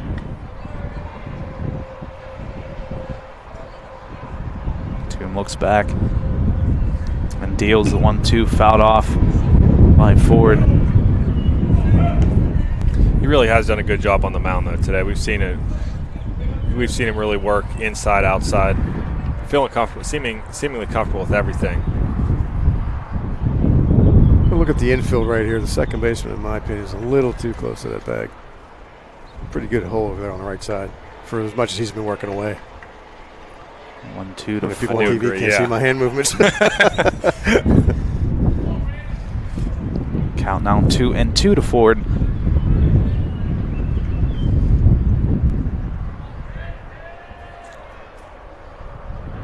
Pitch from Toom, swung on and missed. Off speed on the inside. Another strikeout for him, his 5th of the afternoon. And 2 outs here in the bottom of the 5th for California. Connor Evans, lineup flips back over, back to the plate.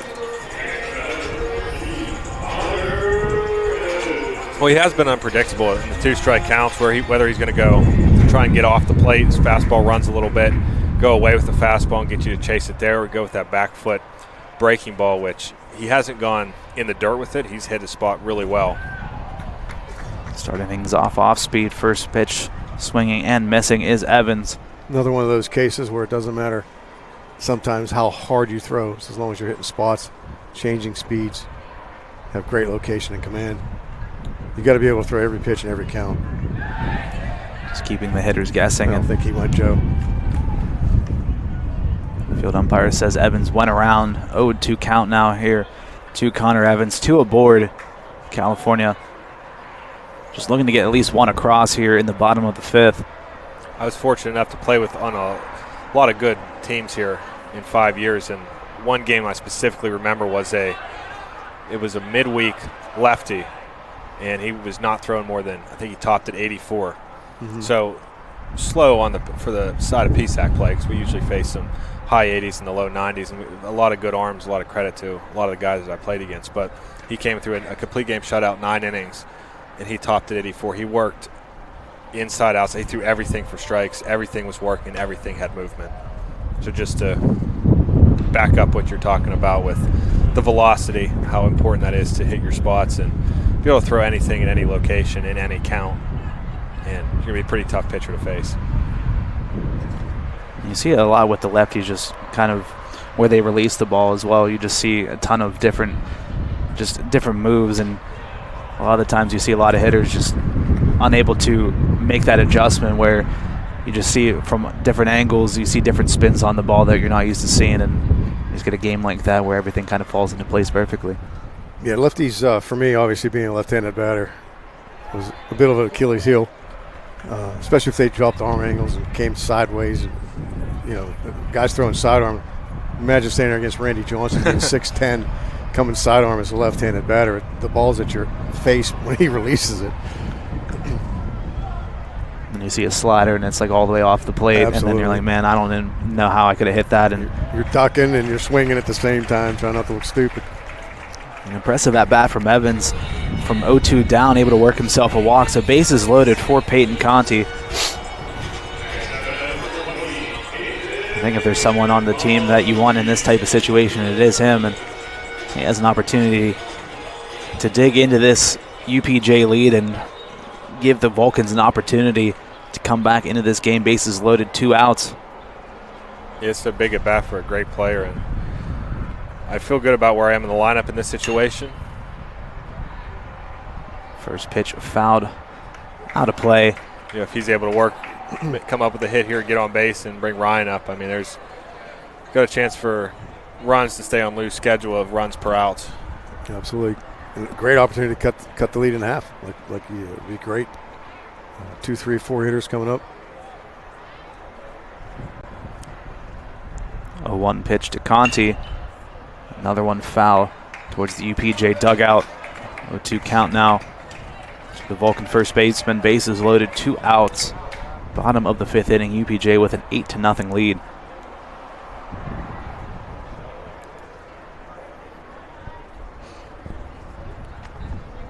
The 0-2 pitch. That one up the middle, a base hit into center field. McTighe comes across. Nutridge will score as well. A 2 RBI single for Peyton Conti. And the Vulcans get on the board, 8-2 now the score. It's a great at bat, and then with 2 strikes as well, I think his strikeouts are so low, so nearly impossible to strike out. But to do that in that situation was huge, and bring up maybe the hottest hitter on the team and one of the best hitters in the PSAC again with Ryan Callahan. 139 at bats on the season coming into the game for Peyton Conti, 10 strikeouts. Take that ratio any day of the week. And 11 walks as well, so walking more than he's striking out.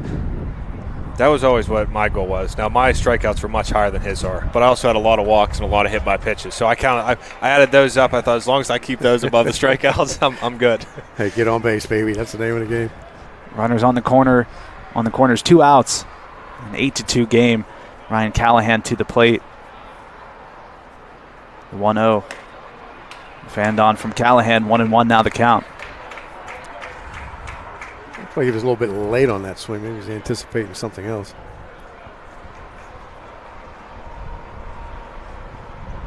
Evans on third. Conti on first. The 1-1 pitch. Another swing and a miss from Callahan. 1-2 now the count to the Vulcan left fielder. I think you climb the ladder with the fastball. Absolutely. And you've seen him chase 2 back-to-back.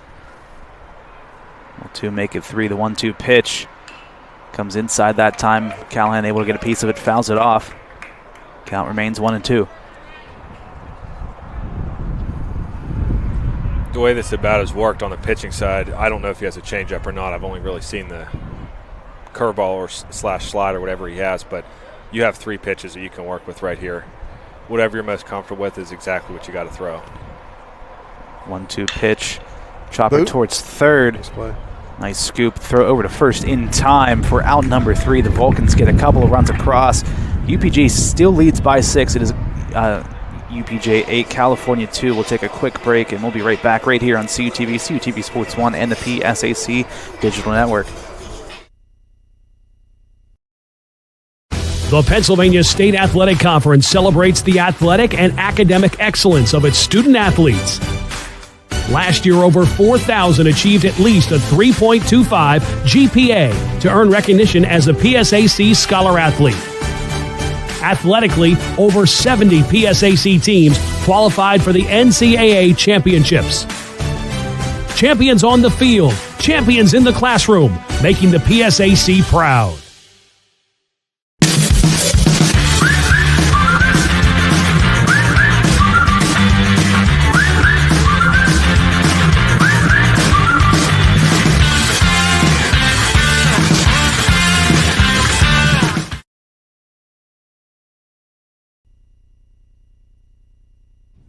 Hello everyone, welcome back to EQT Park as we get ready for the top of the 6th inning.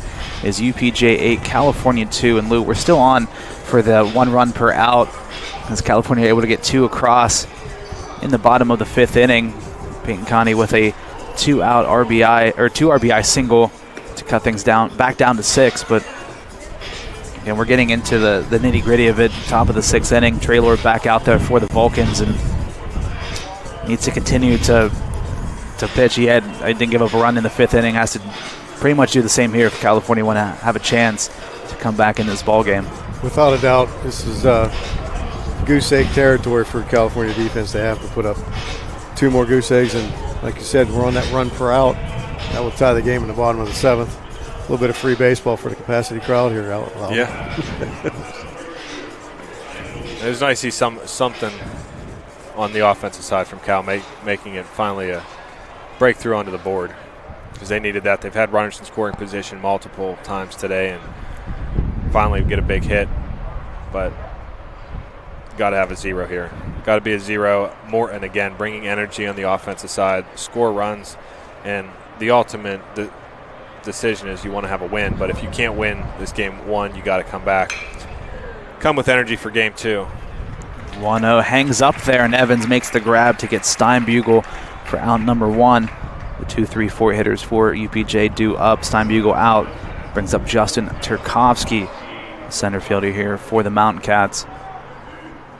I'm particularly interested in the UPJ bullpen. Guys just chilling out, getting some sun. It's a nice day. I don't know what the UV index shows, but trying to get the tan going. Maybe heading towards the beach after the season, you know. Must not be a bench down there. 1-0 from Traylor, misses low and away. 2 balls, no strikes here to Justin Turkovsky.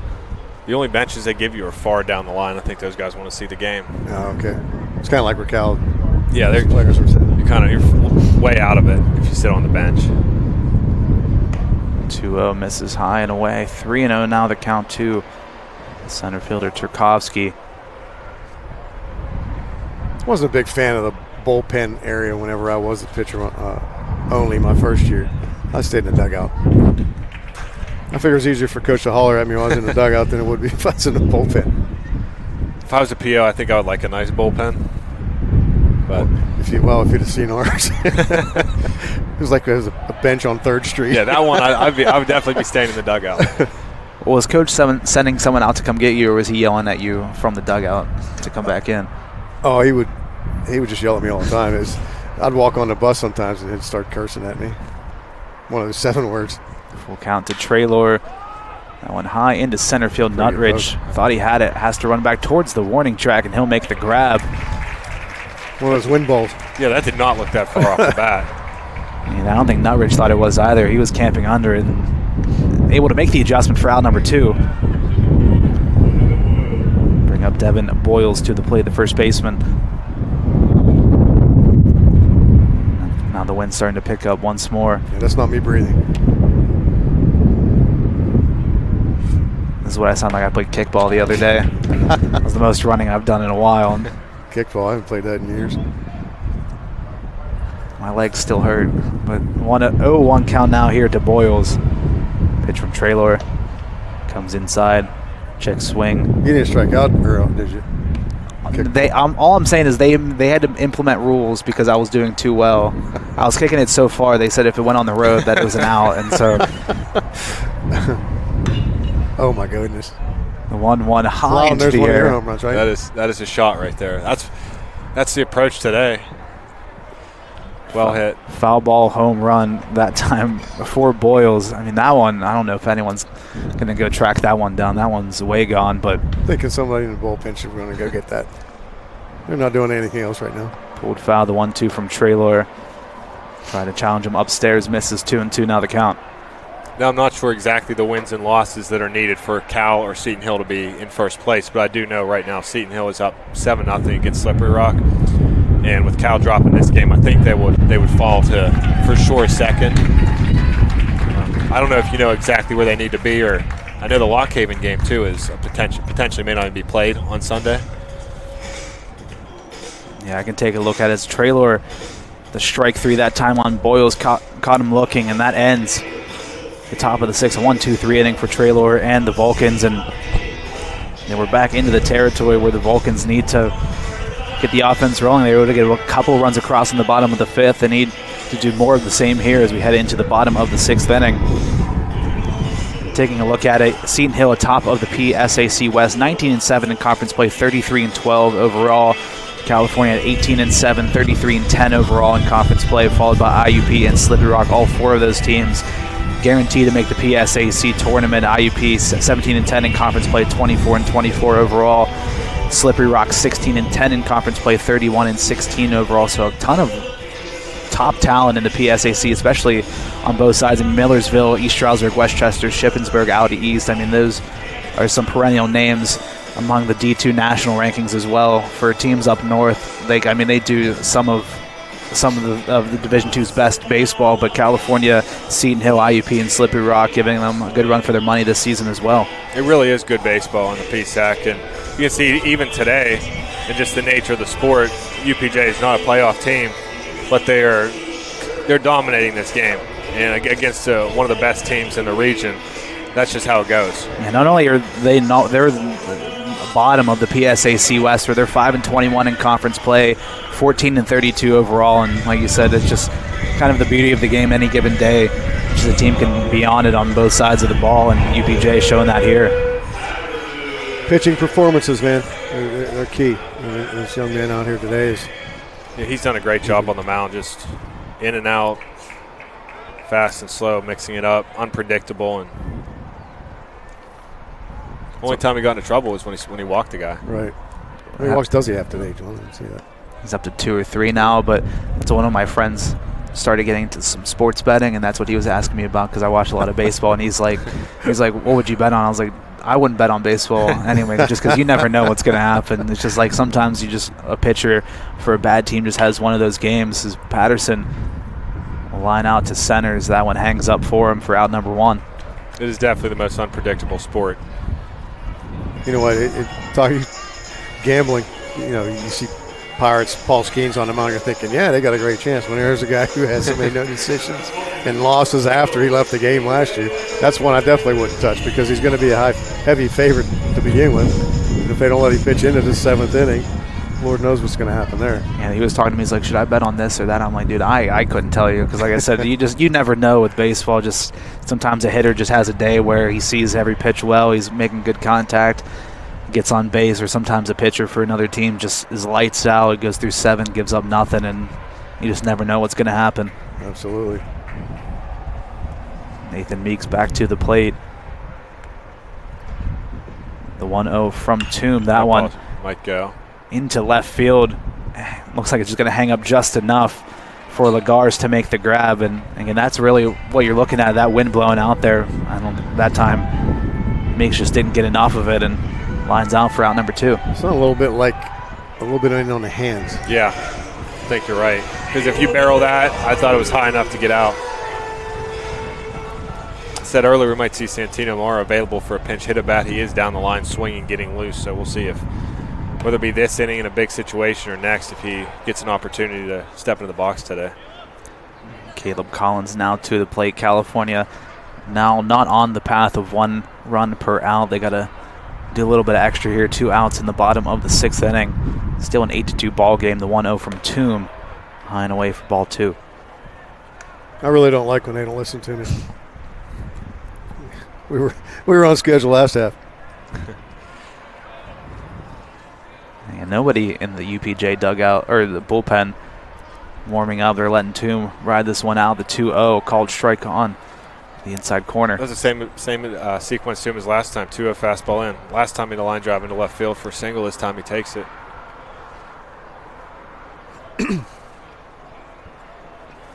2-1 to Collins.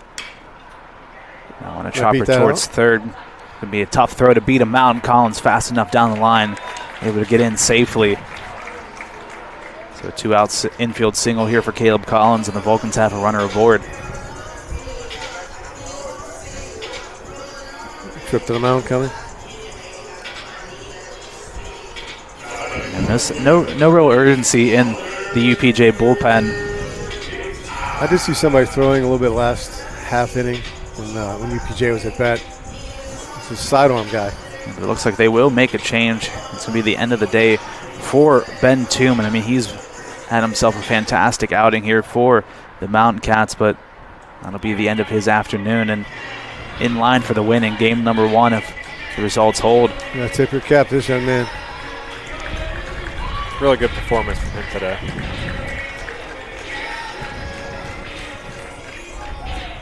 Okay, one last shout out.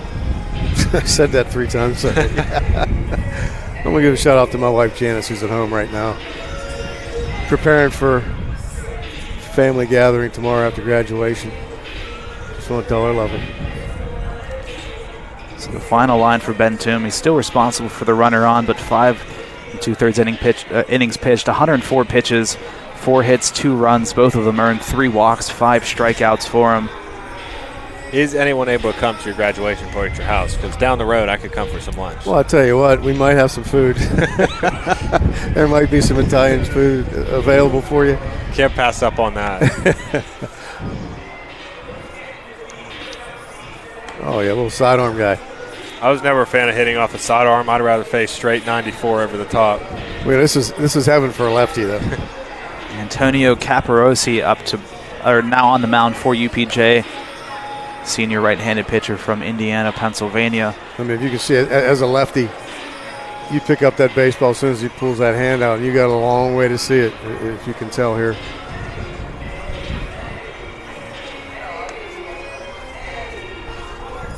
I'd be yelling, fight at the bat rack right now.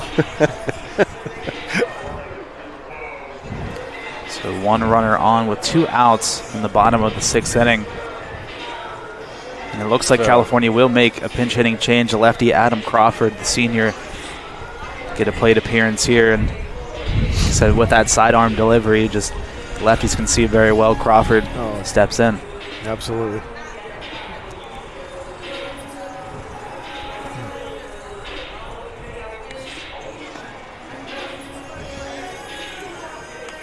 Now, if it's coming 90 and he has a nasty slider, I don't know about licking chops, but still able to be seen a lot better. Especially rotation. Big rotation guy. Well, What do you mean? seeing the pitch, is you pick up rotation. Oh, I easily. couldn't see that far. Really? I saw if the ball went up, I thought it was slower. If it didn't, I guess fastball. Okay. My eyes weren't good enough, but I know some people see that really well. It's really interesting when you talk to different hitters because you see the conversations when they come back in, like, hey, what'd you see? I just want to know which way his breaking ball went and how fast roughly how fast we thought he was throwing. Some said, oh, yeah, you can see it out of his hand. Like, I cannot see that far. I see if there's a slight pop, which is probably why I thought for me, the changeup was the best pitch the hardest pitch to hit. But I think a good changeup's the best pitch in baseball. Oh, especially if it has that same rotation as the fastball. Some people are hand guys, they see this part of the hand, or the cup, so to speak, for a curveball. 1 to Crawford. Swing and a miss. That time I like the working aggressiveness inside. from Crawford, and great job from the bullpen getting ahead, throwing 2 strikes.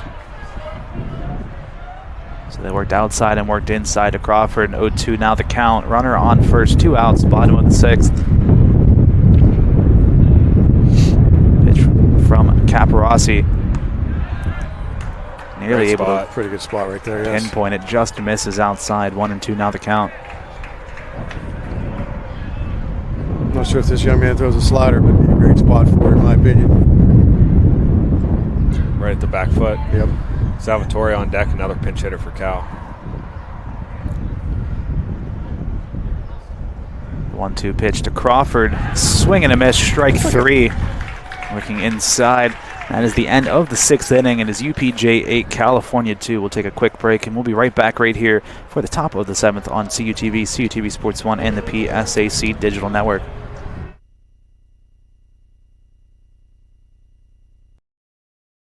Sports fans, we cheer on our favorite teams at fields, gyms, arenas, and stadiums. But have you ever wondered what it's like to be a referee?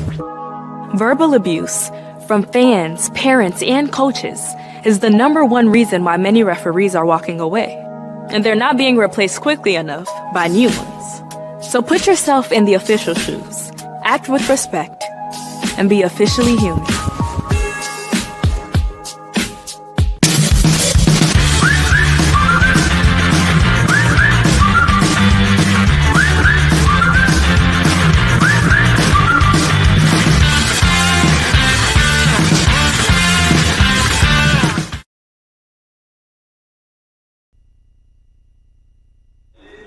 Hello everyone, welcome back to EQT Park as we get ready for the top of the 7th inning. One change, Kyle Rizzo now the backstop for California in place of Connor McTighe. One change, Luke Traylor still out there pitching for California. They find themselves down by 6 runs, 8-2, as we head into the final inning of play here in game number 1, and it's going to have to be one of the bigger comebacks we've seen out of California if they want to win this game heading into the bottom of the 7th, but we still got to get there first. 8-2 the score. Keep it at 8-2. Go in the dugout. Talk about driving 80 yards and getting that touchdown for 6 that you got to get.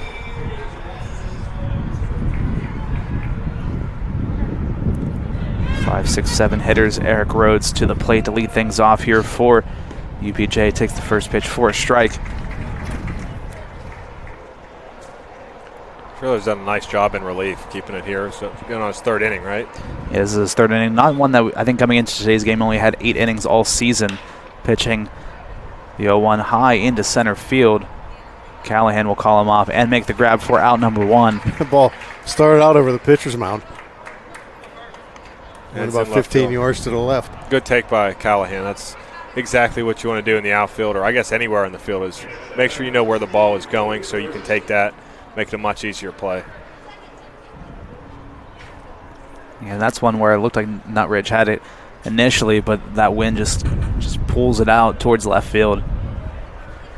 An easy first out for Traylor and the Vulcans. Logan Ferguson to the plate for UPJ, takes the first pitch for a ball.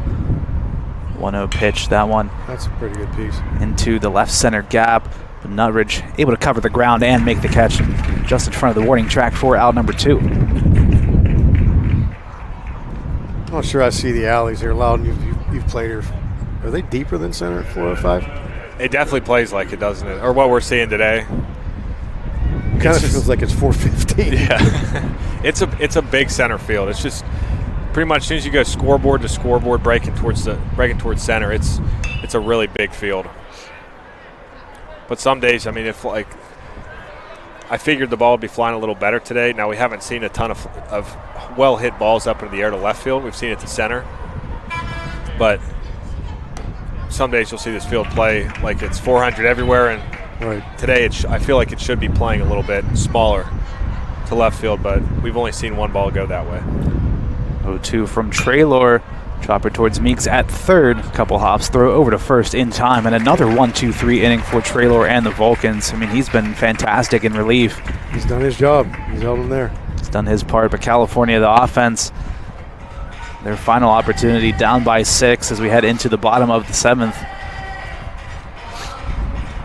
It's their opportunity. Again, it's been kind of the calling card of this team. I mean, they've been one of the PSAC's best offensively, but so far this afternoon, it's been a great performance by the UPJ pitching staff and the defense. I mean, they've made some excellent plays. They've kind of jammed California out of a couple of base hits. They've they've kept the game relatively clean on that side of the ball, but California, this is their opportunity to step up, down by 6 to make a dent into this lead and potentially take us even further.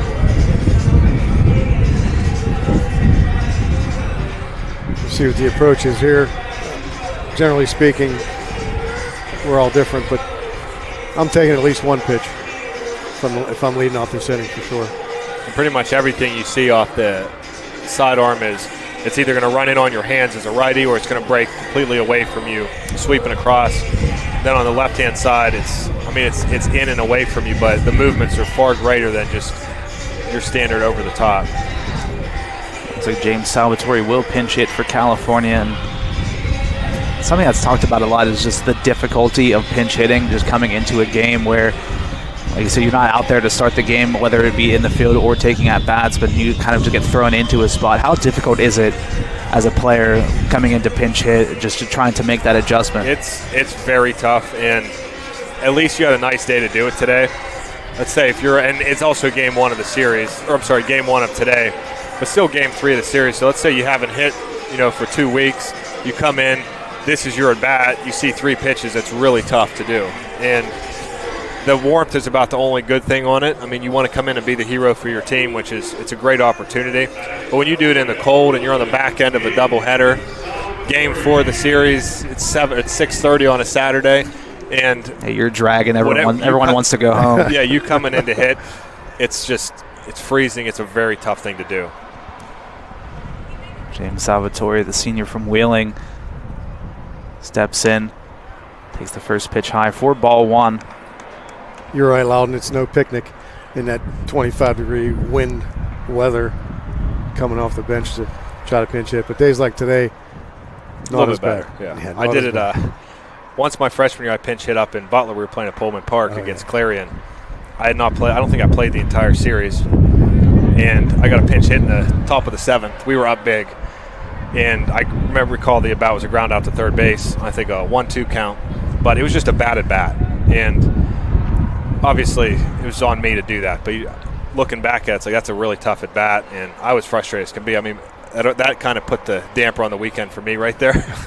But going back, it's like you don't swing a bat in game for 27 innings, and you go in there and come up to hit. It is a tough thing to do, and some guys are very good at it, and that's where it's just you go to that guy in that situation. I have not been very good at pinch hitting. I will say that. Salvatore had 3-0 in the count. Pitch from Caparossi inside, and leadoff walk for the Vulcans to get things started. Salvatore will trot on down to first, and as about as good of a start as you can ask for here for California. Leadoff base runner to start things off in the bottom of the 7th inning. What some of us used to do is swing a bat between innings, especially in those cold days, just to try to stay loose or get a sprint from the dugout to the fence and come back. Yep. Just to get warm. Just to get warm, because it is just not fun going in there to swing. Yeah, you got to do something, because these PSAC days are very tough on the body, and now we at least have some good weather out here. But when you do it early in the season, it's very difficult. First pitch, a ball. Another pinch hitter, Corey Kuzaj, out there here for California, the freshman catcher stepping in.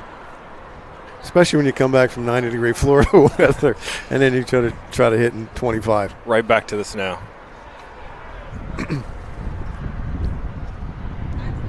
1-0 to Kuzaj. Called strike. Down the middle, Salvatore on first, nobody out. And Salvatore, a very good base runner. Say if watching this game and going into in between games is a senior day ceremony that they do, and that is probably tougher than the game for the coaches and then the players that are leaving. I mean, you put everything into it when you're here. Coach Conti is an amazing leader for everyone that comes here, and so being on the players' side, it's really difficult emotionally, and I'm sure on the coaching side it's the same way. You get to know everybody so well. And then, just like that, it's right back to being gone. Yeah, being on both sides of that coin as well. It's It's tough as a player, like you said. As a coach, it might be tougher because, you know, you recruit the player. You become pretty much an uncle or sometimes a father figure to that young man. And you are a family. You know, it's cliche. I hate to say cliche all the time, but you are a family. And you're losing a member of that family. It's tough. So you're saying harder on the coach's side? Absolutely. To count to Kuzaj, runner on first, nobody out. But yet we still do it. Thankfully that you all do.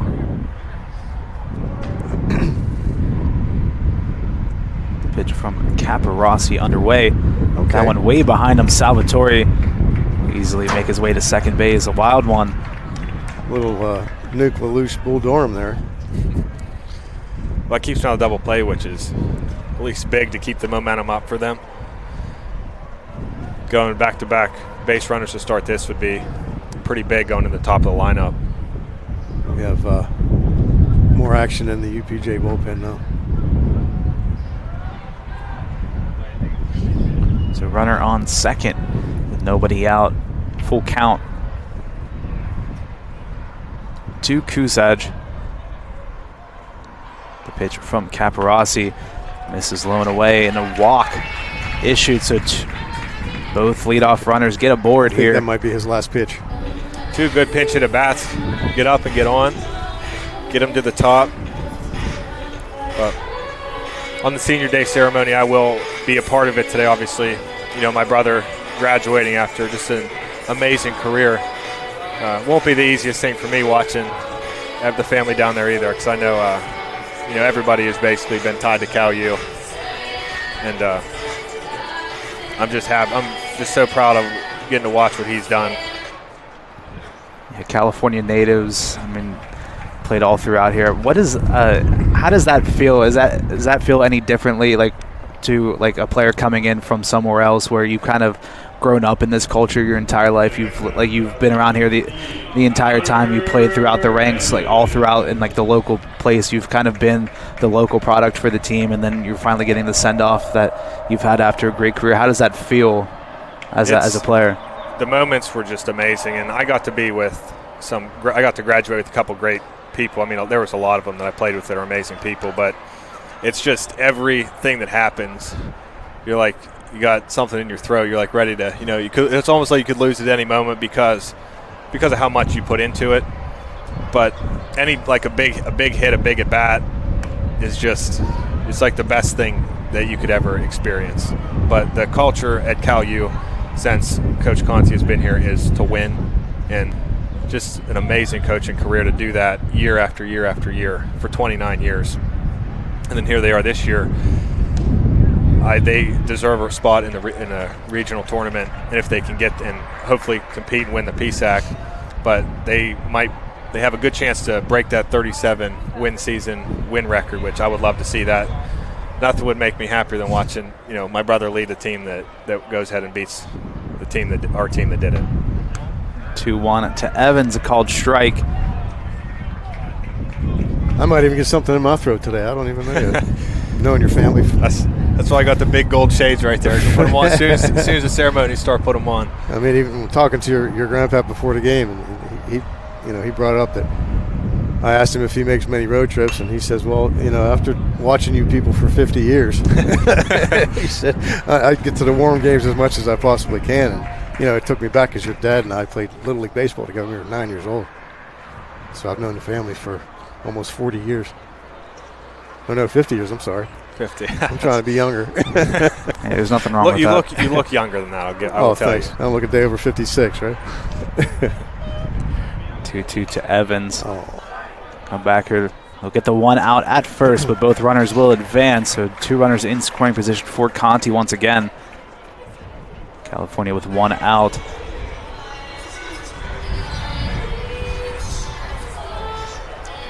Get a 2 out, 2 RBI single in the bottom of the fifth.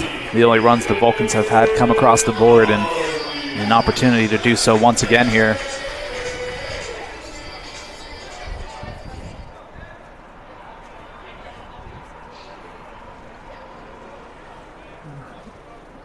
First pitch to Conti. Going away for ball 1. And continuing on with the lump in my throat, having coached you your junior, senior in high school, and then having Peyton for only 3 years because of COVID in 2020, and he and I won a WPL championship together in 19. It's pretty special. It's been Attaboy. Great at bat right there. It's just more hard contact. Got to hold the runner up. But yeah, getting to play for you in high school was awesome as well. I mean, just the infield was really good, and you were a big part of that. But I've gotten to enjoy a culture of winning in high school and in college, and just winning in general is fun. Winning is a lot more fun than fun is fun. Yeah, absolutely, yes. So all the work you put into the off season, during the week of practice, no matter how miserable it is, or if you have a tough day at the plate, if your team wins at the end of the day, that's truly all that matters. And one of the reasons they've been so good this year, and our teams that throughout every team that I've been on, our best teams were the ones where we had guys where our worst player was still happy when we won, where he wasn't upset that he wasn't in the lineup that day. He was behind it. He was a great teammate, and the best teammates are the ones that you stick around forever. You got teammates for life, and that's what I see a lot of on this team. So it's amazing to watch. And that kind of goes back to like the culture you were talking about that Coach Conti has been able to cultivate here in California, where like you see a lot of times where maybe in some other programs where, like you said, like some of your worst players are players that aren't getting maybe the time they think they deserve. They kind of drag the mood down. And then it starts to trickle out through the rest of the team. But you see with especially this group, I mean, just being able to talk with them, being able to work with them, especially James Salvatore. I mean, I haven't heard a single bad thing about anybody on the team. It seems like not only do they all really like enjoy playing baseball, but they all really like love each other. They really enjoy spending time with each other, and they all like working hard towards this one common goal, which is to win. And that's why it's really easy to have you say one negative, one bad apple change everybody. So it's a testament to Coach Conti, the leadership that he puts out there, and then the player leaders. And they say, like, there are so many on this team. It's easy to say Peyton Conti, Ryan Callahan are the main two that come to mind. It's the 2-3 hitters in the lineup there. Ryan, I believe he's either in his fifth or sixth year. I don't know. He might be in his sixth. But guys that just set the example, and they don't expect anything less, and everybody buys in. So it's a great job by those guys, but it's a whole team effort. As I said, you got two big names that lead it, but you can't write off people. Santino, Jay Kramer. There's a lot of Santino Moore, Jay Kramer. There's a lot of great leaders on this team. It's important as well to have those guys that don't play often to be leaders as well. I mean, they kind of control the quote bad apple syndrome that may occur. Spot on with that. So pitching change for the Mountain Cats, number 34, Zyler Friedman now on the mound here for the Mountain Cats. Stepping in with runners on the corners and 1 out. California with down 8-3. 3 RBIs on the afternoon for Peyton Conti. Ryan Callahan stepping up to the plate. The 1-0 to Callahan. Taking high, 2-0 now the count. It's unfortunate it's not a stealing situation based off the score, because that's a free second base. Yeah, they would definitely let him go. 2-0. Jammed inside high towards the third base dugout, and that one will trail just out of play. Well, at least the fans stood up to watch the ball that time. They seemed a bit more aware over there, but again, it is a little dangerous. Every time a ball comes out, you just see somebody not paying attention, and it's like, what are you doing? That's why we got the fencing down all the way down the line now. I did notice that's new. Well, new for me. It's much safer, obviously, and baseball can be dangerous, whether it's a bat flying or a hard line shot, but it's a lot worse watching through the screen. Callahan in a hitter's count now, 3-1 to the Vulcan left fielder with 2 on, 1 out. California down by 5. Big fastball home run right here. Pitch to Friedman upstairs. Base is loaded now for Colin Patterson. Lefty will step into the box. So California down by 5, the tying run in the on-deck circle, so things all work out to plan. I'll tell you what, right here, gap to gap. Yep. Mara's got his helmet on. He's ready to go. I could definitely see him. Not looking to hit one over the scoreboard right here because, in essence, it kills the rally. That went high into center field. Runner will tag. Ryan and Capera told me one time in one of the summer games, we're in the Fayette County Baseball League playoffs. We had, I was actually the tying run. I was the tying run of the, no, I was almost the tying run. And he comes up to me on a pitching chain and says, hey, don't hit it. Just hit a single. That's right. Sometimes that 3-run homer is a rally killer, man. And I did listen to him. I had a single. Kuzaj comes across. There you go. Lead cut in half. Now you want the home run. Now you want the home run. You got a tie ball game. So Meeks takes one off the chin. He'll head on over to first, and the base is now loaded for Caleb Collins. Mara on deck pinch hitting. Not sure what the power numbers are here. Caleb Collins on the season coming into today's game. 23 hits, 3 doubles, 1 home run, 11 driven across, and double works. He did have a home run at Slippery Rock last weekend. I know my good friend Nate and I went out there for that game. Beautiful ballpark, and Collins will slap that one towards second. Gets caught up in the glove, and he'll get in safely. Conti comes across, and a 3-run ball game now. 8-5 now. Walk off on a home run, Loudon. Too bad Inky's not even going to tell him hit one out. So what a position this is to be for Santino Mara. Yes. This is what you dream of right here. You get a moment like this. Senior from Uniontown, a Laurel Highlands graduate, steps into the box, pinch hitting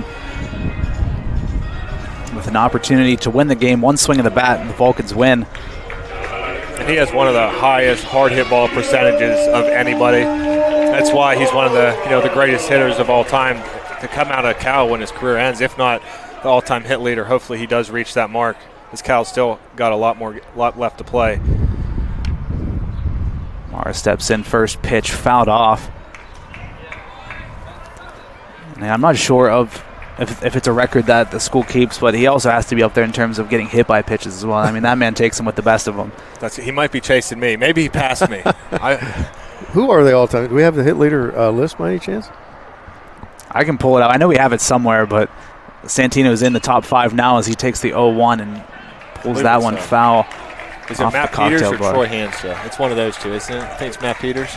I know the number's 224, I believe, is the leader. I know Santino is in the 210-ish range, a bit past that, around 212, 213, but the Vulcans now down to their final strike.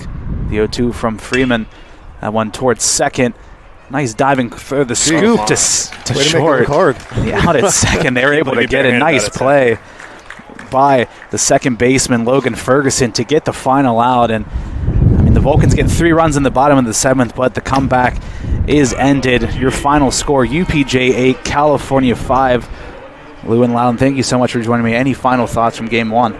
Well, that's the energy that they needed to take into Game 2. So they finished strong, went on a 5-0 run over the last 3 innings. Carry that into Game 2. I don't know if we'll be back. I got to go battle through this ceremony right here, but I'm very appreciative of the opportunity to get to sit with both of you. That was awesome. So thank you very much. Yeah, much appreciated. I didn't know Loudon was going to be here with us. That's great. I found out when I got here, you said you might be up there. But, I couldn't pass the opportunity to do it with you. Had a lot of fun, obviously. I'd definitely like to be back. I will not be here for Game 2, but I will stick around for the Senior Day ceremony and hug the Conti family. Well, thank you so much, both of you, for joining me. My name is John Sabe. Your final score, California 8, or UPJ 8, California 5. We'll take a quick break, and we'll be right back for game number 2 right here on CUTV, CUTV Sports 1, and the PSAC Digital Network. Don't go anywhere. We'll be right back.